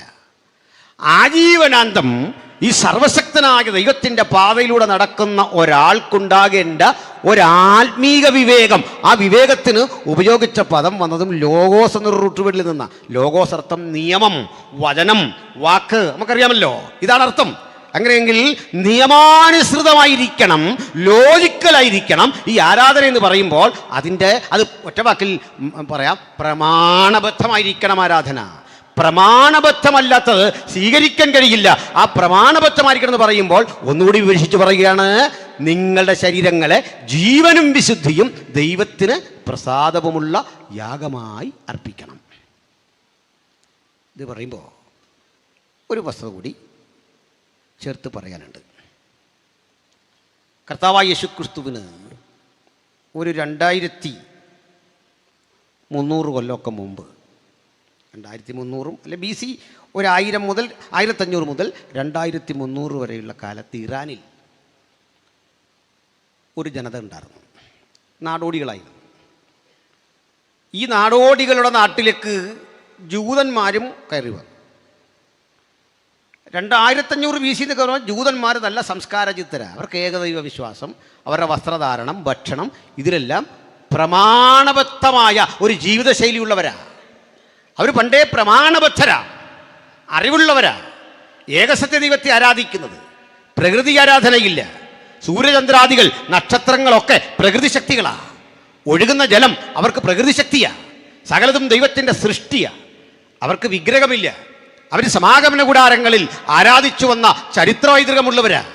1000 BC എന്നൊക്കെ പറയുമ്പോൾ അവർക്ക് ആലയമുള്ള കാലമാണ്. അത്രത്തിൽ വികാസം പ്രാപിച്ച ഒരു ജനത. ഈ ജനതയും ഇറാനിൽ പാർത്തിരുന്നൊരു ജനതയും തമ്മിൽ ഏറ്റുമുട്ടൽ ശക്തമായപ്പോൾ ബുദ്ധി കൊണ്ട്, ശക്തി കൊണ്ട് ഈ ഹീബ്രൂസ് അല്ലെങ്കിൽ ജൂതന്മാർ ഇറാനികളുമായി ഏറ്റുമുട്ടിയ അന്നത്തെ ഒരു പാകനായിരുന്നു. ആ ഏറ്റുമുട്ടലിൽ ആ ഇറാനികൾ 2 വഴിക്ക് ഓടി. ഒരു കൂട്ടർ പോയ സ്ഥലം ജർമ്മനി. ആ ജനസിൽപ്പെട്ട ആളാണ് ഹിറ്റ്ലർ, ആര്യാസ്. ഒരു കൂട്ടർ വന്ന സ്ഥലമാണ് ഇന്ത്യ. മനസ്സിലായില്ലേ? എന്താണ് ഇവരെ ക്ലാഷിൻ്റെ അടിസ്ഥാനം അറിയണ്ടേ? അതിത്രേ ഉള്ളൂ. ജൂതന്മാർ പാർത്തിരുന്ന ഇടങ്ങളിലൊക്കെ അവിശുദ്ധങ്ങളായ സൃഷ്ടികളെ ആരാധനയ്ക്ക് വേണ്ടി കൊണ്ടുവരികയും ഊർവരതാ പൂജ, ഫെർട്ടിലിറ്റി കൾട്ട് എന്നൊക്കെ അറിയപ്പെടുന്ന ഒരുതരം വികൃതമായ ആരാധന, പശുക്കളെ, ജീവജാലങ്ങളെ, മൃഗങ്ങളെ, അതിനൊക്കെ അപ്പുറത്ത് അതിരുവിട്ട അധാർമിക ജീവിതം പോലും ആരാധനാലയം കേന്ദ്രീകരിച്ച് നടത്തുന്ന തരത്തിലെ ചില പ്രവണതകൾ അവിടെ സൃഷ്ടിക്കുകയും മനുഷ്യ ശരീരത്തിൻ്റെ ഭാഗങ്ങൾ, രഹസ്യ ഭാഗങ്ങളൊക്കെ ആരാധനയ്ക്ക് ഉപയോഗിക്കുകയും ചെയ്യുന്ന ഒരു പ്രവണത ശക്തിപ്പെട്ടപ്പോൾ ജൂതന്മാർ തങ്ങളുടെ പരിസരത്തൊന്നും അത് അടുപ്പിച്ചില്ല. ഏറ്റുമുട്ടൽ ശക്തമായി. ഇന്ത്യയിലേക്ക് വരുമ്പോഴുള്ള സ്ഥിതി എന്താ? ഇന്ത്യക്കാർക്ക് അന്നൊക്കെ നല്ല സംസ്കാരമുണ്ട്. പിന്നീട് ഇങ്ങോട്ട് വന്ന 1000 ആണ്ടുകൾ കൊണ്ട് ഇറാനിൽ നിന്ന് പഠിച്ചു വന്ന ഇത്തരം തെറ്റായ സംസ്കാരങ്ങളെ കൂട്ടിക്കുഴച്ച് ഇന്ത്യക്കാർ പണ്ട് ശീലിച്ചു പോരുന്ന രീതിയിലെ തെറ്റുകൾ കടം കൊണ്ട് ഒരു ആശയഗതി ഇവിടെ രൂപപ്പെട്ടത് ആര്യനിസം. ഒരു കൂട്ടർ പോയി ജർമ്മനി, ഒരു കൂട്ടർ ഇന്ത്യയിൽ. മനസ്സിലാകുന്നുണ്ടോ? അപ്പോൾ ഇതിനെ ശുദ്ധീകരിച്ച് തിരികെ കൊണ്ടുവരാനുള്ള ആഹ്വാനം ഉള്ള ഒറ്റ ഗ്രന്ഥം വിശുദ്ധ ബൈബിളാണ്. അത് മനസ്സിലായില്ല എന്ന് തോന്നുന്നു. ഒന്നുകൂടി അത് ഇങ്ങനെ പറഞ്ഞ് ഞാൻ സ്ഥാപിക്കട്ടെ. ഞാൻ ഈ രാജ്യത്തെ ഇതിൻ്റെ എല്ലാ പുരാണങ്ങൾ, ഇതിഹാസങ്ങളൊക്കെ അംഗീകരിക്കുന്ന ഒരാളാണ്, തുറന്നു പറഞ്ഞ. പക്ഷെ ചോദ്യങ്ങളുണ്ട്. ഇന്ത്യയുടെ ചരിത്രത്തിൽ എവിടെങ്കിലും പണിയെടുത്ത മനുഷ്യനെ ബഹുമാനിച്ചൊരു ചരിത്രം ഇന്ത്യയിൽ എവിടെ ഉള്ള?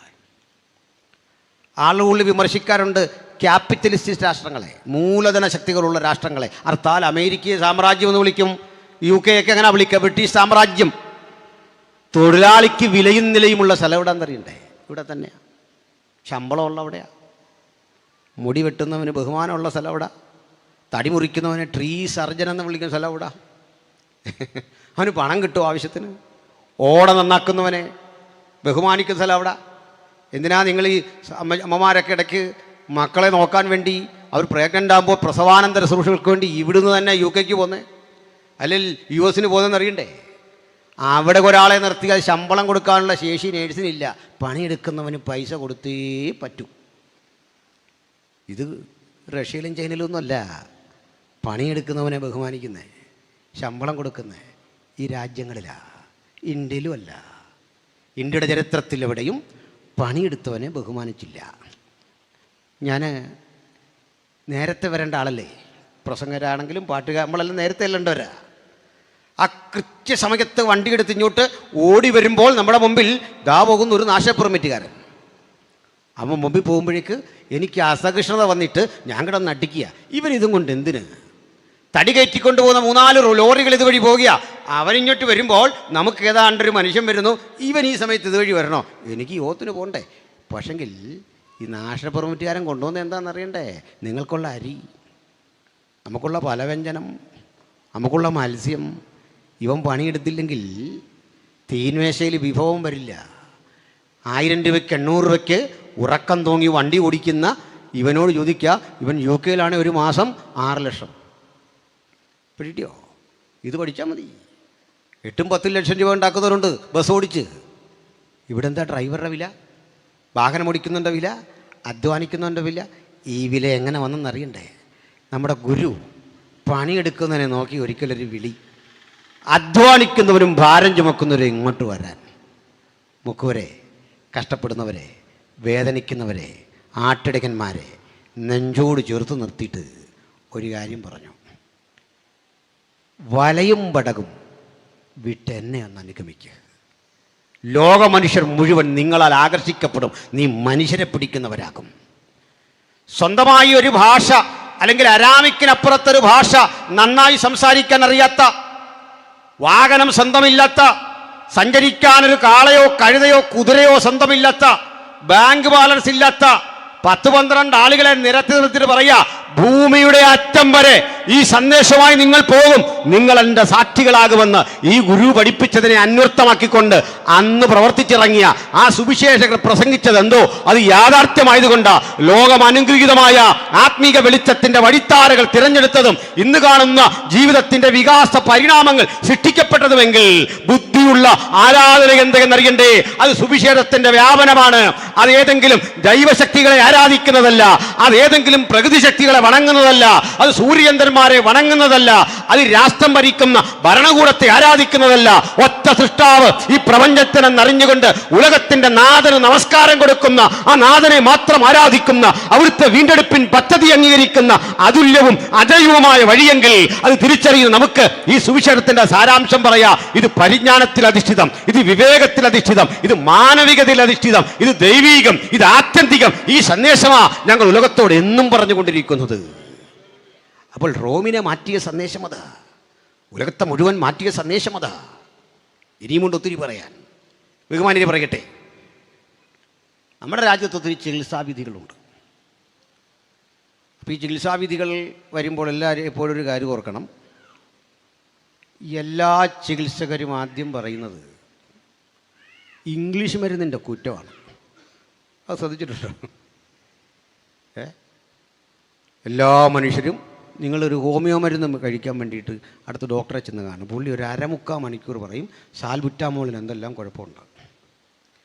ആയുർവേദം ഇതൊക്കെ തന്നെ പറയും. പിന്നെ കുറേ സംഗതികളുണ്ട്. ഇവിടെല്ലാം നമ്മൾ പോയി ഒരു കാര്യം കേട്ടിട്ടുണ്ടോ?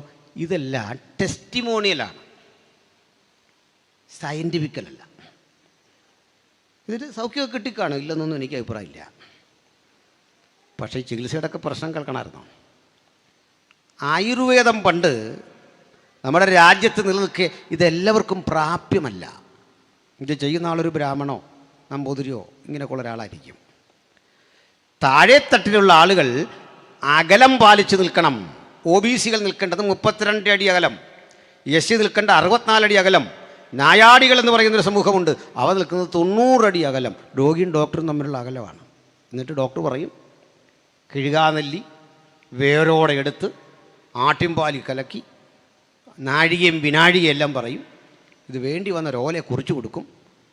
ഇയാളിതവിടെ പോയി പറിക്കും. അത് അതിൻ്റെ ഒരു സാഹിത്യ ഭാഷയുണ്ട്. കൂശ്മാണ്ഡ രസായനം എന്നൊക്കെ പറഞ്ഞ് എഴുതി വിടുന്നത്. കുമ്പളങ്ങ ഉണ്ടാക്കുന്ന സാധനമാണ്. കുമ്പളങ്ങ എന്ന് പറയില്ല, കൂശ്മാണ്ഡം എന്ന് മാത്രമേ പറയുള്ളൂ. ഇതെല്ലാം പോയി സംഘടിപ്പിക്കാൻ പറയും. ഇയാളിതും വലിച്ചെറിഞ്ഞിട്ട് പിന്നെ കിട്ടുന്നൊരു ഒറ്റ പരിപാടിയാണ്, മന്ത്രവാദിയെ കാണാൻ പോകും. അതിനാ മരുന്നും മന്ത്രവും അത് കണക്റ്റഡായിട്ട് വന്നത് ആ പ്രയോഗം തന്നെ.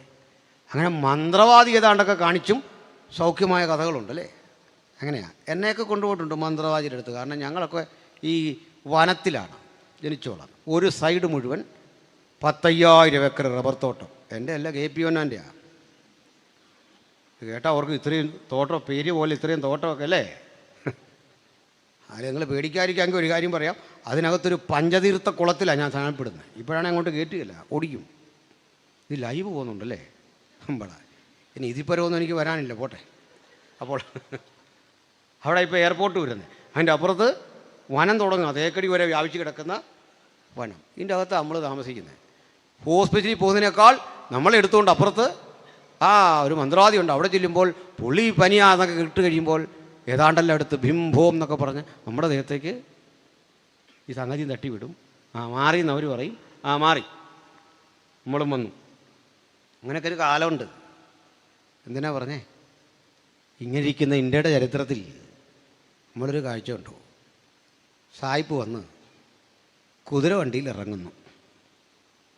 അതിലൊരു ബാഗ്, കൂടെ ഒരു നേഴ്സ് പെണ്ണ്, അപ്പുറത്തൊരു സഹായി, ചിലപ്പോൾ പുള്ളിയുടെ ഭാര്യയായിരിക്കും കൂടെ ഒരാൾ.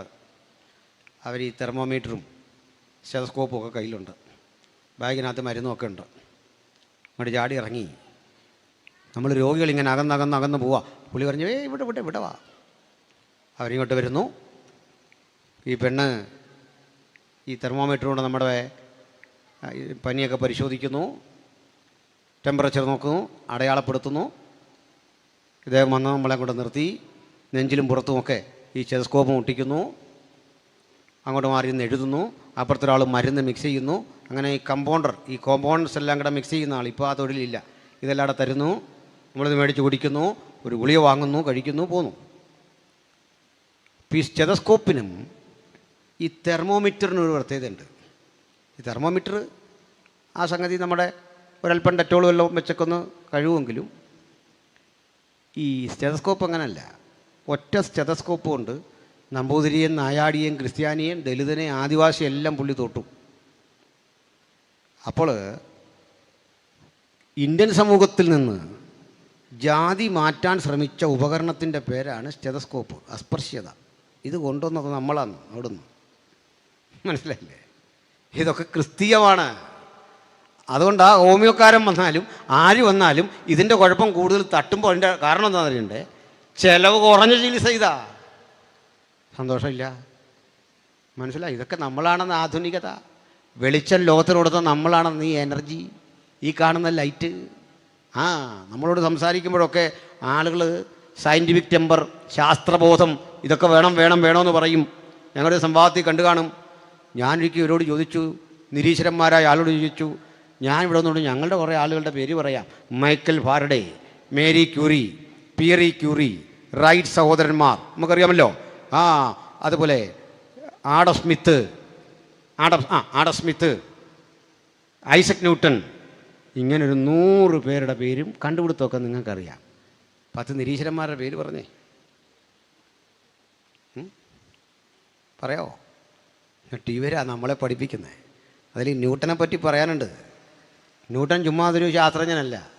സർ ഐസക് ന്യൂട്ടൻ രക്ഷാനിർണയം പ്രാപിച്ച് യേശുവിൻ്റെ പുനരാഗമനം കാത്തിരുന്ന ഒരു ദൈവവൈതലാണ്. ശാസ്ത്രം പഠിക്കാൻ എടുത്ത സമയത്തേക്കാൾ കൂടുതൽ ബൈബിൾ പഠിച്ച മനുഷ്യനാണ്. ബൈബിളിലെ ദാനിയേൽ വെളിപ്പാട് പുസ്തകങ്ങൾക്ക് വ്യാഖ്യാനം ചമച്ച മനുഷ്യനാണ്. അദ്ദേഹത്തിൻ്റെ വെളിപ്പാട് പുസ്തകം വ്യാഖ്യാനം അപ്പോക്കലിപ്സിസ് എൻ്റെ പക്കലുണ്ടൊരു കോപ്പി. എൻ്റെ പക്കലുണ്ടെന്ന് പറയാൻ വേണ്ടിയല്ല, ആ തെളിവിൻ്റെ കൃത്യതയ്ക്ക് പറഞ്ഞതാണ്. അത്ര കൃത്യം ബൈബിൾ പഠിക്കുന്ന ആളാണ്, പ്രതിഭാശാലി. അദ്ദേഹത്തെപ്പറ്റി പറയുമ്പോൾ എൻ്റെ ഓർമ്മയിൽ വരുന്ന ഒരു സംഭവമുണ്ട്. അദ്ദേഹം ഒരിക്കൽ ഇങ്ങനെയുള്ള സംവാദങ്ങളിലും സംഭാഷണങ്ങളിലും ഒക്കെ ഇടപെട്ട് പോകുമ്പോൾ അദ്ദേഹത്തൊരു വെറുപ്പ് തോന്നിയ ഒരു മാത്തമാറ്റീഷ്യൻ ഉണ്ടായിരുന്നു. അദ്ദേഹം വിഷമം പിടിച്ച ഒരു ഗണിത പ്രശ്നം എഴുതി, 3-4 പേജുണ്ട്. ഇത്ര എഴുതിയിട്ട് പറഞ്ഞു, ഈ പ്രോബ്ലം ഒന്ന് സോൾവ് ചെയ്യാൻ ന്യൂട്ടന് സാധിക്കുമെങ്കിൽ മാത്രമേ നിങ്ങൾ യഥാർത്ഥ മാത്തമാറ്റീഷ്യൻ എന്ന് ഞാൻ അംഗീകരിക്കൂ, ചലഞ്ച് ചെയ്യുന്നു, വെല്ലുവിളിക്കുന്നു എന്നൊക്കെ പറഞ്ഞ് അങ്ങോട്ട് എഴുതി വിട്ടു. 1 മാസവും കൊടുത്തു. ഇത് ന്യൂട്ടൻ പരിശോധിച്ചു. ഈ 1 മാസം കൊടുത്ത പ്രോബ്ലം ചെയ്യാൻ ന്യൂട്ടന് വേണ്ടത് 2 മിനിറ്റ് മതിയായിരുന്നു. 2 മിനിറ്റ് കൊണ്ട് ഈ പ്രോബ്ലം എല്ലാം ചെയ്തിച്ച് തൻ്റെ ഡ്രൈവറെ വിളിച്ചിട്ട് പറഞ്ഞു, നീ ഇതിൻ്റെ താഴെ ഒരു ഒപ്പിട്ടിട്ട് നീയാണിത് ചെയ്തതെന്ന് പറഞ്ഞേക്കണം, ഞാൻ ആ വഴിക്ക് വരികയല്ല. ന്യൂട്ടൻ്റെ ഡ്രൈവർ ഏതാനും മണിക്കൂർക്കുള്ളിൽ മറ്റേ പുള്ളി കൊണ്ടിത് കൊടുത്തു. പുള്ളി ഇതാകെ നോക്കിയിട്ട് അമ്പരന്ന് ഈ ഡ്രൈവറെ കുറേ നേരം നോക്കി. ഒരു ചോദ്യം വരുമോ എന്നോർത്ത് ഡ്രൈവർ ഭയന്നിരിക്കെ ഇതിൻ്റെ പിന്നിലെ രഹസ്യം കണ്ടുപിടിച്ച ഈ മനുഷ്യൻ പറഞ്ഞൊരു കാര്യമുണ്ട്. അത് ഗ്രീക്കിൽ ഇങ്ങനായിരുന്നു: താങ്കും അങ്ക്വേ ലിയോണം. മാത്തമാറ്റിക്സും ഇതൊക്കെ പഠിച്ചവർക്കറിയാം. എൻ്റെ അർത്ഥം അറിയാം, ഇതിൽ ആ സിംഹത്തിൻ്റെ കരസ്പർശമുണ്ട്. സിംഹം ആരാന്ന് മനസ്സിലായല്ലോ. ഇതൊക്കെ ഉള്ള സമൂഹമാണ് നമ്മൾ, മനസ്സിലായില്ലേ? അവിടെ നിന്നുകൊണ്ടാണ് നമ്മളെ ശാസ്ത്രം പഠിപ്പിക്കാൻ നിരീശ്വരന്മാർ വരുന്നത്. ഈ ഗ്രന്ഥം, ഇതിൻ്റെ പവിത്രത, ഇതിൻ്റെ മഹനീയത ഉലകത്തോട് ഘോഷിക്കാൻ വിളിക്കപ്പെട്ട നമ്മൾ തലകുനിച്ചല്ലിത് പറയേണ്ടത്. ആത്മാഭിമാന പുരസ്സരം പറയണം. ലോകത്തിൻ്റെ ആധുനികതയുടെ വെളിച്ചം നൽകിയത്, ലോകമെന്ന് കാണുന്ന അളവിലേക്ക് മാറ്റിയത് ഈ പുസ്തകമാണ്. പ്രിയരെ, നമുക്കൊരു കാര്യം അറിയാം. 1000 ആണ്ടുകൾ ലോകത്തെ ഭരിച്ച സംസ്കൃതിയാണ് അറബികൾ. ഇന്ത്യ വരെ ഭരിച്ചു മുഗളന്മാർ. 1000 വർഷം ലോകത്തെ മുഴുവൻ ഭരിച്ച അറബികൾക്ക് അറബി ലോകത്ത് മുഴുവൻ പ്രചരിപ്പിക്കാൻ കഴിഞ്ഞില്ല. പരിമിത കാലം ലോകത്തെ ഭരിച്ച സാമ്രാജ്യ ശക്തിയാണ് ബ്രിട്ടൻ. ആ പരിമിത ശക്തി കൊണ്ട്, കാലഘട്ടം കൊണ്ട് ഇംഗ്ലീഷ് ലോകത്തിൻ്റെ ഭാഷയാക്കി മാറ്റാനും അവരിടുന്ന പാൻറ്റും അവരുടെ ഷർട്ടും അവരുടെ സൂട്ടും അവരുടെ ടൈയും, ഒറ്റ വാക്കിൽ പറഞ്ഞാൽ അവരുടെ സംസ്കാര ചിത്തത ലോകത്ത് വ്യാപരിപ്പിക്കാൻ കഴിഞ്ഞെങ്കിൽ അവരുപയോഗിക്കുന്ന ആ സംസ്കാരത്തെ പരോക്ഷമായി സ്വീകരിച്ചിട്ടാണ് ഇന്ന് അവരെ കുറ്റം പറയുന്നതെങ്കിൽ, ഇരുട്ടിലാണ്ട് കിടന്ന ആ ജനതയ്ക്കും വെളിച്ചം പകർന്നത് ഈ തിരുവെഴുത്തും ബൈബിളുമാണ്. അവിടുന്നാണ് ഉണർവ് പ്രസംഗം രൂപപ്പെട്ടത്, പ്രാർത്ഥനാ മനുഷ്യന്മാർ രൂപപ്പെട്ടത്. മുള്ളറെ പോലെയുള്ള പ്രാർത്ഥനാ മനുഷ്യർ, മൂടിയെപ്പോലുള്ള പ്രഭാഷകര്, നമ്മൾ അറിയുന്ന ആദരണീയനായ വില്യം കേറിയെപ്പോലുള്ള സുവിശേഷകന്മാര് ആ രാജ്യത്ത് രൂപപ്പെട്ട് ലോകത്തെ ഇളക്കി മറിച്ച് മാറ്റം വരുത്തിയെങ്കിൽ, ശാസ്ത്രമാകട്ടെ, സാമൂഹ്യ ശാസ്ത്രമാകട്ടെ, ലോകത്തിന്റെ ചിന്താപദ്ധതികൾ എന്തുമാകട്ടെ, അതിനെല്ലാം ബീജാഭാവം നൽകിയത് വിശുദ്ധ ബൈബിളിന്റെ ചിന്തയെങ്കിൽ, ആ ചിന്തയിൽ അധിഷ്ഠിതമായ പ്രബോധനം പ്രചോദിപ്പിച്ചതെന്താ? നിങ്ങൾ ബുദ്ധിയുള്ള ആരാധനയായി നിങ്ങളുടെ ശരീരങ്ങളെ ജീവനും വിശുദ്ധിയും ദൈവത്തിന് പ്രസാദമുള്ള യാഗമായി സമർപ്പിക്കണം. പ്രിയപ്പെട്ടവരെ, നമുക്കറിയാം റിച്വലിസ്റ്റിക്കായ മതങ്ങൾ ലോകത്തുണ്ട്. എന്ന് വെച്ചാൽ ആരാധനയ്ക്ക് വരും മുമ്പ് കുളിക്കണം, നഖം പോലും വെട്ടി വൃത്തിയാക്കണം, മരിച്ചു കഴിഞ്ഞൊരു ശവം എങ്ങനെ അടക്കണം, ഇങ്ങനെ ഒത്തിരി കാര്യങ്ങൾ മിക്ക മതങ്ങളിലും ഉണ്ട്. യഹൂദ മതത്തിലുണ്ട്, ഹിന്ദുയിസത്തിലും ഇസ്ലാമിലും എല്ലാം ഉണ്ട്, ഇല്ലേ? ഇതൊന്നും ഇല്ലാത്തൊരു വിശ്വാസം നമ്മുടെയാണ്. മരിച്ചു കഴിഞ്ഞ് എങ്ങനെ അടക്കണമെന്നുണ്ടോ? ഉണ്ടോ? അത് നമ്മൾ ചെല്ലി മുതലെടുക്കുന്നുണ്ട്. അവിടെ നിന്ന് സൂര്യൻ്റെ തേജസ് വേറെ, ചന്ദ്രൻ്റെ തേജസ് വേറെ എന്നും പറഞ്ഞങ്ങ് പോവാ. ശവം എഴുന്നേറ്റ് വന്നതല്ലാത്തൊരു ഭാഗ്യം നീട്ടിക്കൊണ്ട് പോകുന്നതിൻ്റെ പേര്, അല്ലേ?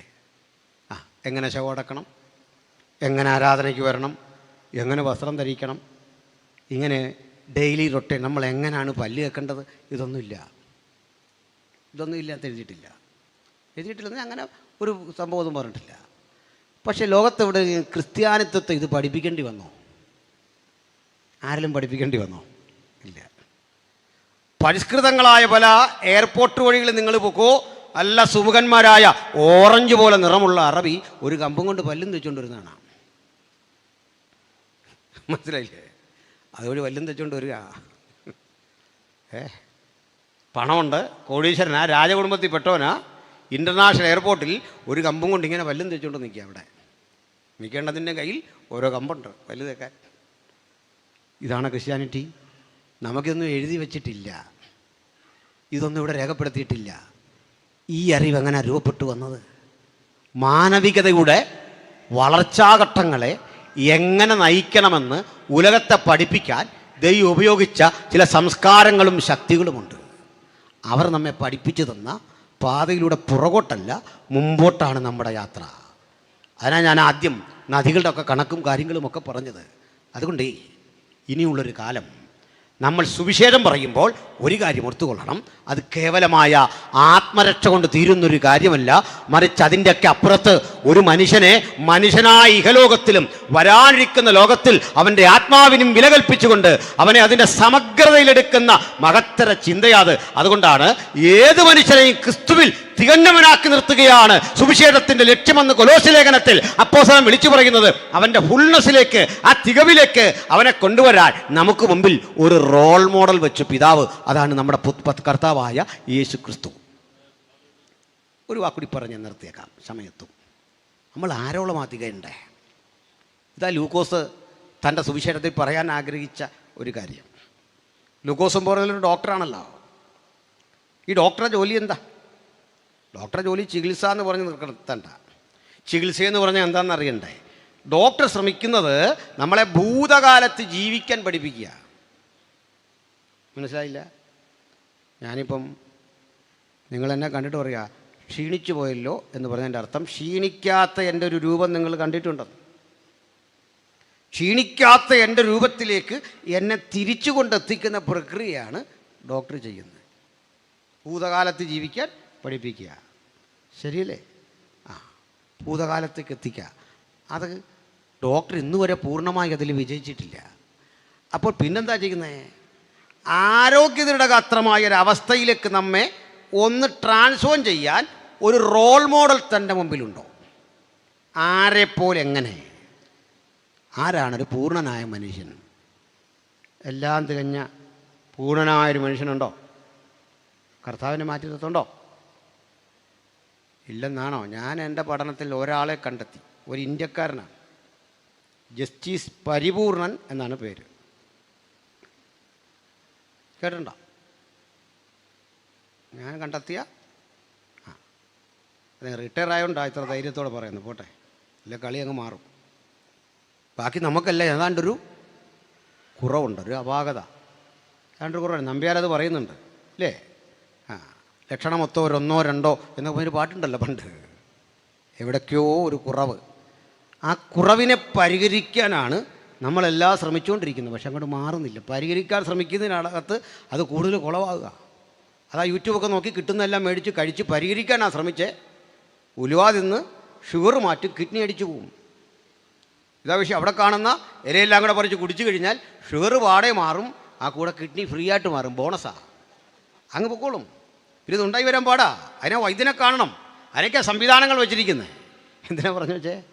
അപ്പോൾ നമ്മളിന്ന് പൂർണ്ണനാക്കണം. ഇതായിരുന്നു ലൂക്കോസ് പഠിച്ച വൈദ്യശാസ്ത്രം. ഗ്രീസ് വൈദ്യശാസ്ത്രത്തിൻ്റെ നാടാ. അവിടെ നിന്നാണ് വൈദ്യശാസ്ത്രവുമായി ബന്ധപ്പെട്ട പ്ലേറ്റോ ഒക്കെ. അരിസ്റ്റോട്ടിൽ ഒരു ഡോക്ടർ കൂടായിരുന്നു, വൈദ്യനായിരുന്നു. ഗാലൻ എന്നൊരു ഡോക്ടറുണ്ട്, ഇടി 100-ലുണ്ടായിരുന്നു. കാലൻ എന്നൊന്നും പറഞ്ഞേക്കരുത്. അങ്ങനെ ഒരു ഡോക്ടറുണ്ടെന്ന് അൽക്കുടത്തോട്ടം പറഞ്ഞൊന്നും പറഞ്ഞേക്കല്ല്. ഗാലൻ. അപ്പോൾ ഞാനിതൊക്കെ പറഞ്ഞത് അവിടുന്ന് വൈദ്യശാസ്ത്രം വികാസം പ്രാപിച്ചു വന്നു. ആ സ്ഥലത്തു നിന്നാണ് നമ്മുടെ ലൂക്കോസ് വരുന്നത്. അപ്പോൾ ലൂക്കോസ് ഒരു ഡോക്ടർ ശ്രദ്ധിക്കുന്ന എന്താ? ഈ ഷൂ വിൽക്കുന്നവൻ നമ്മുടെ കാലിലേക്കായിരിക്കും നോക്കുക, നമ്മളുടെ ഷൂവിൻ്റെ ബ്രാൻഡ് എന്താ. മുടി വെട്ടുന്ന നമ്മുടെ മുടിയിലേക്ക് ഇങ്ങനെ നോക്കിക്കൊണ്ടിരിക്കും. അത് പെർഫെക്റ്റ് ആണോ, വെട്ടിയതാരാ, എന്താണെന്നിങ്ങനെ നോക്കിക്കൊണ്ടിരിക്കും. കെട്ടിടം പണിയുന്ന ആൾ ഈ കെട്ട് വൃത്തിയാണോ എന്ന് നോക്കിക്കൊണ്ടിരിക്കും. ഇതാണ് എൻ്റെ രീതി. ഏത് പ്രൊഫഷനിൽ ഒരാൾ ഇടപെട്ടുവോ ആ പ്രൊഫഷനുമായി ബന്ധപ്പെട്ടിങ്ങനെ നോക്കും. അപ്പോൾ ഡോക്ടറുടെ മുമ്പിൽ ഒരു പൂർണ്ണനായ മനുഷ്യനെ ജീവിതത്തിൽ ഇതുവരെ ലൂക്കോസ് കണ്ടിട്ടില്ല. അദ്ദേഹത്തിൻ്റെ മുമ്പിൽ വന്ന് ഈ ടേബിളിൽ കിടന്ന മനുഷ്യരുണ്ട്, മുറിവറ്റവരുണ്ട്, ക്ഷയരോഗികളുണ്ട്, കണ്ണു കാണാത്തവരുണ്ട്, നാനാവിധ വ്യാധി പിടിച്ചവർ ഈ വൈദ്യൻ്റെ മുമ്പിൽ വന്നിട്ടും ആ അപാകതയുള്ളവരെ, അപൂർണരെ മാത്രം കണ്ടു പരിചയപ്പെട്ടതാ. അതുകൊണ്ടേ ഈ ലേഖനത്തിൽ പറയുന്നൊരു കാര്യമുണ്ട്. നിങ്ങളുടെ ശരീരങ്ങളെ ജീവനും വിശുദ്ധിയും. പലതരം ശരീരമുണ്ട്, വ്യത്യസ്തമാണ് അതിൻ്റെ അവസ്ഥ. അതിൻ്റെ ഊഷ്മാവ് വ്യത്യസ്തം, രോഗാണുക്കൾ വ്യത്യസ്തം, രോഗം വ്യത്യസ്തം, അത് ക്ഷീണിക്കുന്ന രീതി വ്യത്യസ്തം, നിറം വ്യത്യസ്തം, പ്രതിരോധ ശേഷി വ്യത്യസ്തം. അതുകൊണ്ട് 100,000 ശരീരങ്ങളെ കണ്ടു പരിചയിക്കപ്പെട്ട വൈദ്യന്മാരുടെ നാട്ടിലേക്ക് പൗലോസ് എന്നൊരു മനുഷ്യൻ മാസിഡോണിയിൽ ചെന്ന് ധന്യനായ യേശുവിനെ കുറിച്ച് പരിശോധിച്ചിട്ട് പഠിച്ചിട്ട് ലൂക്കോസിന് പങ്കുവച്ച സുവിശേഷത്തിൽ ഒരു വ്യക്തി അങ്ങോട്ട് കൊടുക്കുക. അപ്പോൾ ലൂക്കോസിന് ഇതുവരെ കിട്ടാത്തൊരു സാമ്പിള് ജീവിതത്തിൽ ആദ്യം കിട്ടിയിട്ട് പറഞ്ഞു, you test, you evaluate it. നീ ഈ സാമ്പിൾ ഒന്ന് പരിശോധിച്ചേ. ഇതൊക്കെ ഡോക്ടറുടെ പക്കലേക്ക് എന്തെങ്കിലും ഒരു ഐഡിയ കിട്ടിയാൽ കുട്ടികൾക്ക് ഷെയർ ചെയ്യുന്ന പോലെ യേശുവിൻ്റെ ശരീര സാമ്പിൾ, ഞാൻ എൻ്റെ ഒരു രീതി പറയുന്നത് കേട്ടോ, എൻ്റെ ഒരു വേർഷനിലാണ് പറയുന്നത്. ഇതങ്ങോട്ട് കൊടുത്തപ്പോൾ ഒന്ന് മനസ്സിലായി. സാക്ഷാൽ നമ്മുടെ രോഗങ്ങളെ അവൻ വഹിച്ചു. ഉറപ്പിച്ചു. നമ്മുടെ വേദനകളെ അവൻ ചുമന്നു. മനുഷ്യനാകട്ടെ മനഃശാസ്ത്രപരമായി വിധിയെഴുതി നാമോ ദൈവനെ അടിച്ചും ശിക്ഷിച്ചും ദണ്ഡിപ്പിച്ചുമിരിക്കുന്നു എന്ന് വിചാരിച്ചു. ദൈവശാസ്ത്രപരമായി അതിന് വിചിന്തനം വന്നു. പിതാവിന് അവനെ തകർത്ത് കളവാൻ ഇഷ്ടം തോന്നി.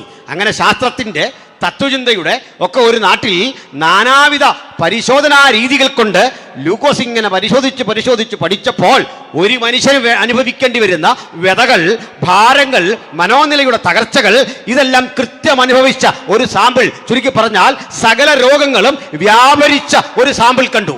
അതാ വചനം പറയുന്നത്. സാക്ഷാലുള്ള രോഗാവസ്ഥകളെ മുഴുവൻ ഈ ശരീരത്തിൽ കാണാം. വചനം പറയുക, അവൻ പ്രാണവേദനയിലായി. എപ്പോഴാണ്? ഗത്സമനയിൽ പ്രാർത്ഥിച്ചു കൊണ്ടിരിക്കുമ്പോൾ യോഹന്നാൻ പറയുക, അവൻ പ്രാണവേദനയിലായി. അങ്ങനെ പ്രാണവേദന അവന് സംഭവിച്ചു.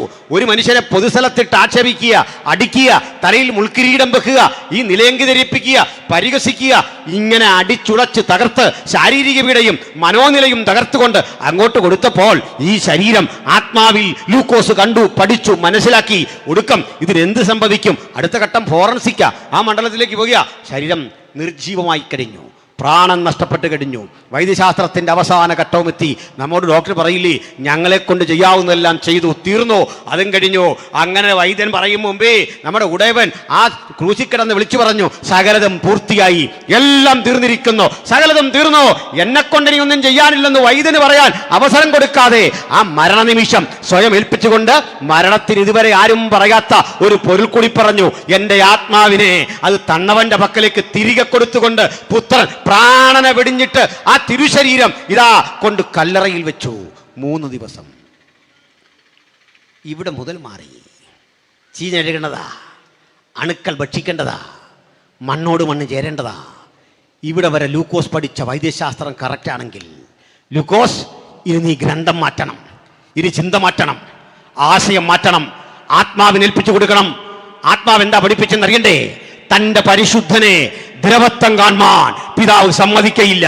ദ്രവിക്കാൻ മണ്ണിന് വിട്ടുകൊടുക്കാതെ ഉലകത്തിലെ സകല മഹാരഥന്മാരും മരണം കഴിഞ്ഞിട്ട് ആ ശരീരം മണ്ണോട് ചേർന്നെങ്കിൽ നിങ്ങൾക്കും മനസ്സിലാക്കുന്ന ഭാഷയിൽ പറഞ്ഞാൽ 25,000 മാസിഡോണിയൻ കാലാൾപ്പടകൾ, 35,000 ബാൽക്കൻ കുതിരപ്പടകൾ, അതിശക്തമായ സമ്പത്തും ആയുധവുമുള്ള മഹാനായ അലക്സാണ്ടറോടും തെരുവോരത്ത് ഭിക്ഷയാചിച്ച് മരിക്കുന്ന മനുഷ്യനോടും മരണം കാട്ടിയ നീതി ഒന്നെങ്കിൽ ആ അണുക്കൾ ഒരേ വിധത്തിൽ ചലിച്ചെങ്കിൽ അത് സമരസന്നദ്ധരായി മുമ്പോട്ട് വന്ന് ഉലകത്തെ മുഴുവൻ വിറപ്പിച്ച വീരനെയും മണ്ണിന്റെ ഭാഗമാക്കിയെങ്കിൽ ഇതാ മരിച്ചു കഴിഞ്ഞും തീരാത്ത ഒരു പോരാട്ടത്തിന് കാൽവറി അവനെ കൊണ്ടുവച്ച ആ കല്ലറ ബലിവേദിയായി തീർന്ന ഇടം ഒരുപോലെ സാക്ഷിയായി മാറിക്കൊണ്ട് മണ്ണിനോട് പടവരുതുന്ന ദൈവപുത്രന്റെ പ്രവൃത്തി നമുക്ക് അവിടെയും കാണാം. ഒന്നുറപ്പാക്കിക്കൊള്ളണം, ഈ തിരുശരീരത്തെ പിടിച്ചു വെക്കാൻ മണ്ണിന് സാധിക്കയില്ല. ഈ തിരുശരീരത്തെ ആക്രമിക്കാൻ ഒരു ജീവജാലങ്ങൾക്കും കഴിയുകയില്ല. ഇതിനെ നശിപ്പിക്കാൻ കഴിയുകയില്ല. പ്രവചന ശബ്ദങ്ങൾ കൊണ്ട് പ്രതിരോധം സൃഷ്ടിച്ച ഒരു വാക്സിൻ ആ ശരീരത്തിലുണ്ടേ. അവന്റെ ശരീരത്തെ കാർന്നു തിന്നാൻ മരണത്തിന് കഴിയുകയില്ല, പാതാളത്തിന് അവനെ പിടിച്ചു വെക്കാൻ കഴിയുകയില്ല. ഇതുവരെ കണ്ട ചിന്ത അതാണെങ്കിൽ പൗലോസിന്റെ ഭാഷയിൽ പറഞ്ഞാൽ ദ്രവത്വത്തിൽ വിതച്ചു, ആ ദ്രവത്വത്തിൽ ഉതയ്ക്കുന്ന ഉയരുന്ന അനുഭവത്തോടെ നമ്മുടെ കർത്താവായ യേശുക്രിസ്തു മരണത്തെ അതിജീവിച്ച് ഉയർത്തെഴുന്നേറ്റപ്പോൾ ഇതാ ലൂക്കോസ് തിരിച്ചറിഞ്ഞു ഒരു കാര്യം, എല്ലാം തികഞ്ഞ സമ്പൂർണനായ പൂർത്തീകരിക്കപ്പെട്ട ഒരുവരെ ഞാൻ കണ്ടെത്തി, ധന്യനായ യേശുക്രിസ്തുവെങ്കിൽ ആ ക്രിസ്തുവിനെയാണ് പൗലോസിനെ പരിചയപ്പെടുത്തിക്കൊണ്ട് പറയാ, നിങ്ങളുടെ ആരാധന അർത്ഥവത്തായി തീരാൻ, ആ ശരീരത്തോട് ഏകീഭവിക്കാൻ ബുദ്ധിയുള്ള ആരാധനയായി ആ ക്രിസ്തുവിൻ ചൈതന്യം ഏറ്റുവാങ്ങി കർത്താവിനെ അനുധാവനം ചെയ്യാൻ സാധിക്കണമെന്നുള്ളൊരു ആഹ്വാനമാണ്.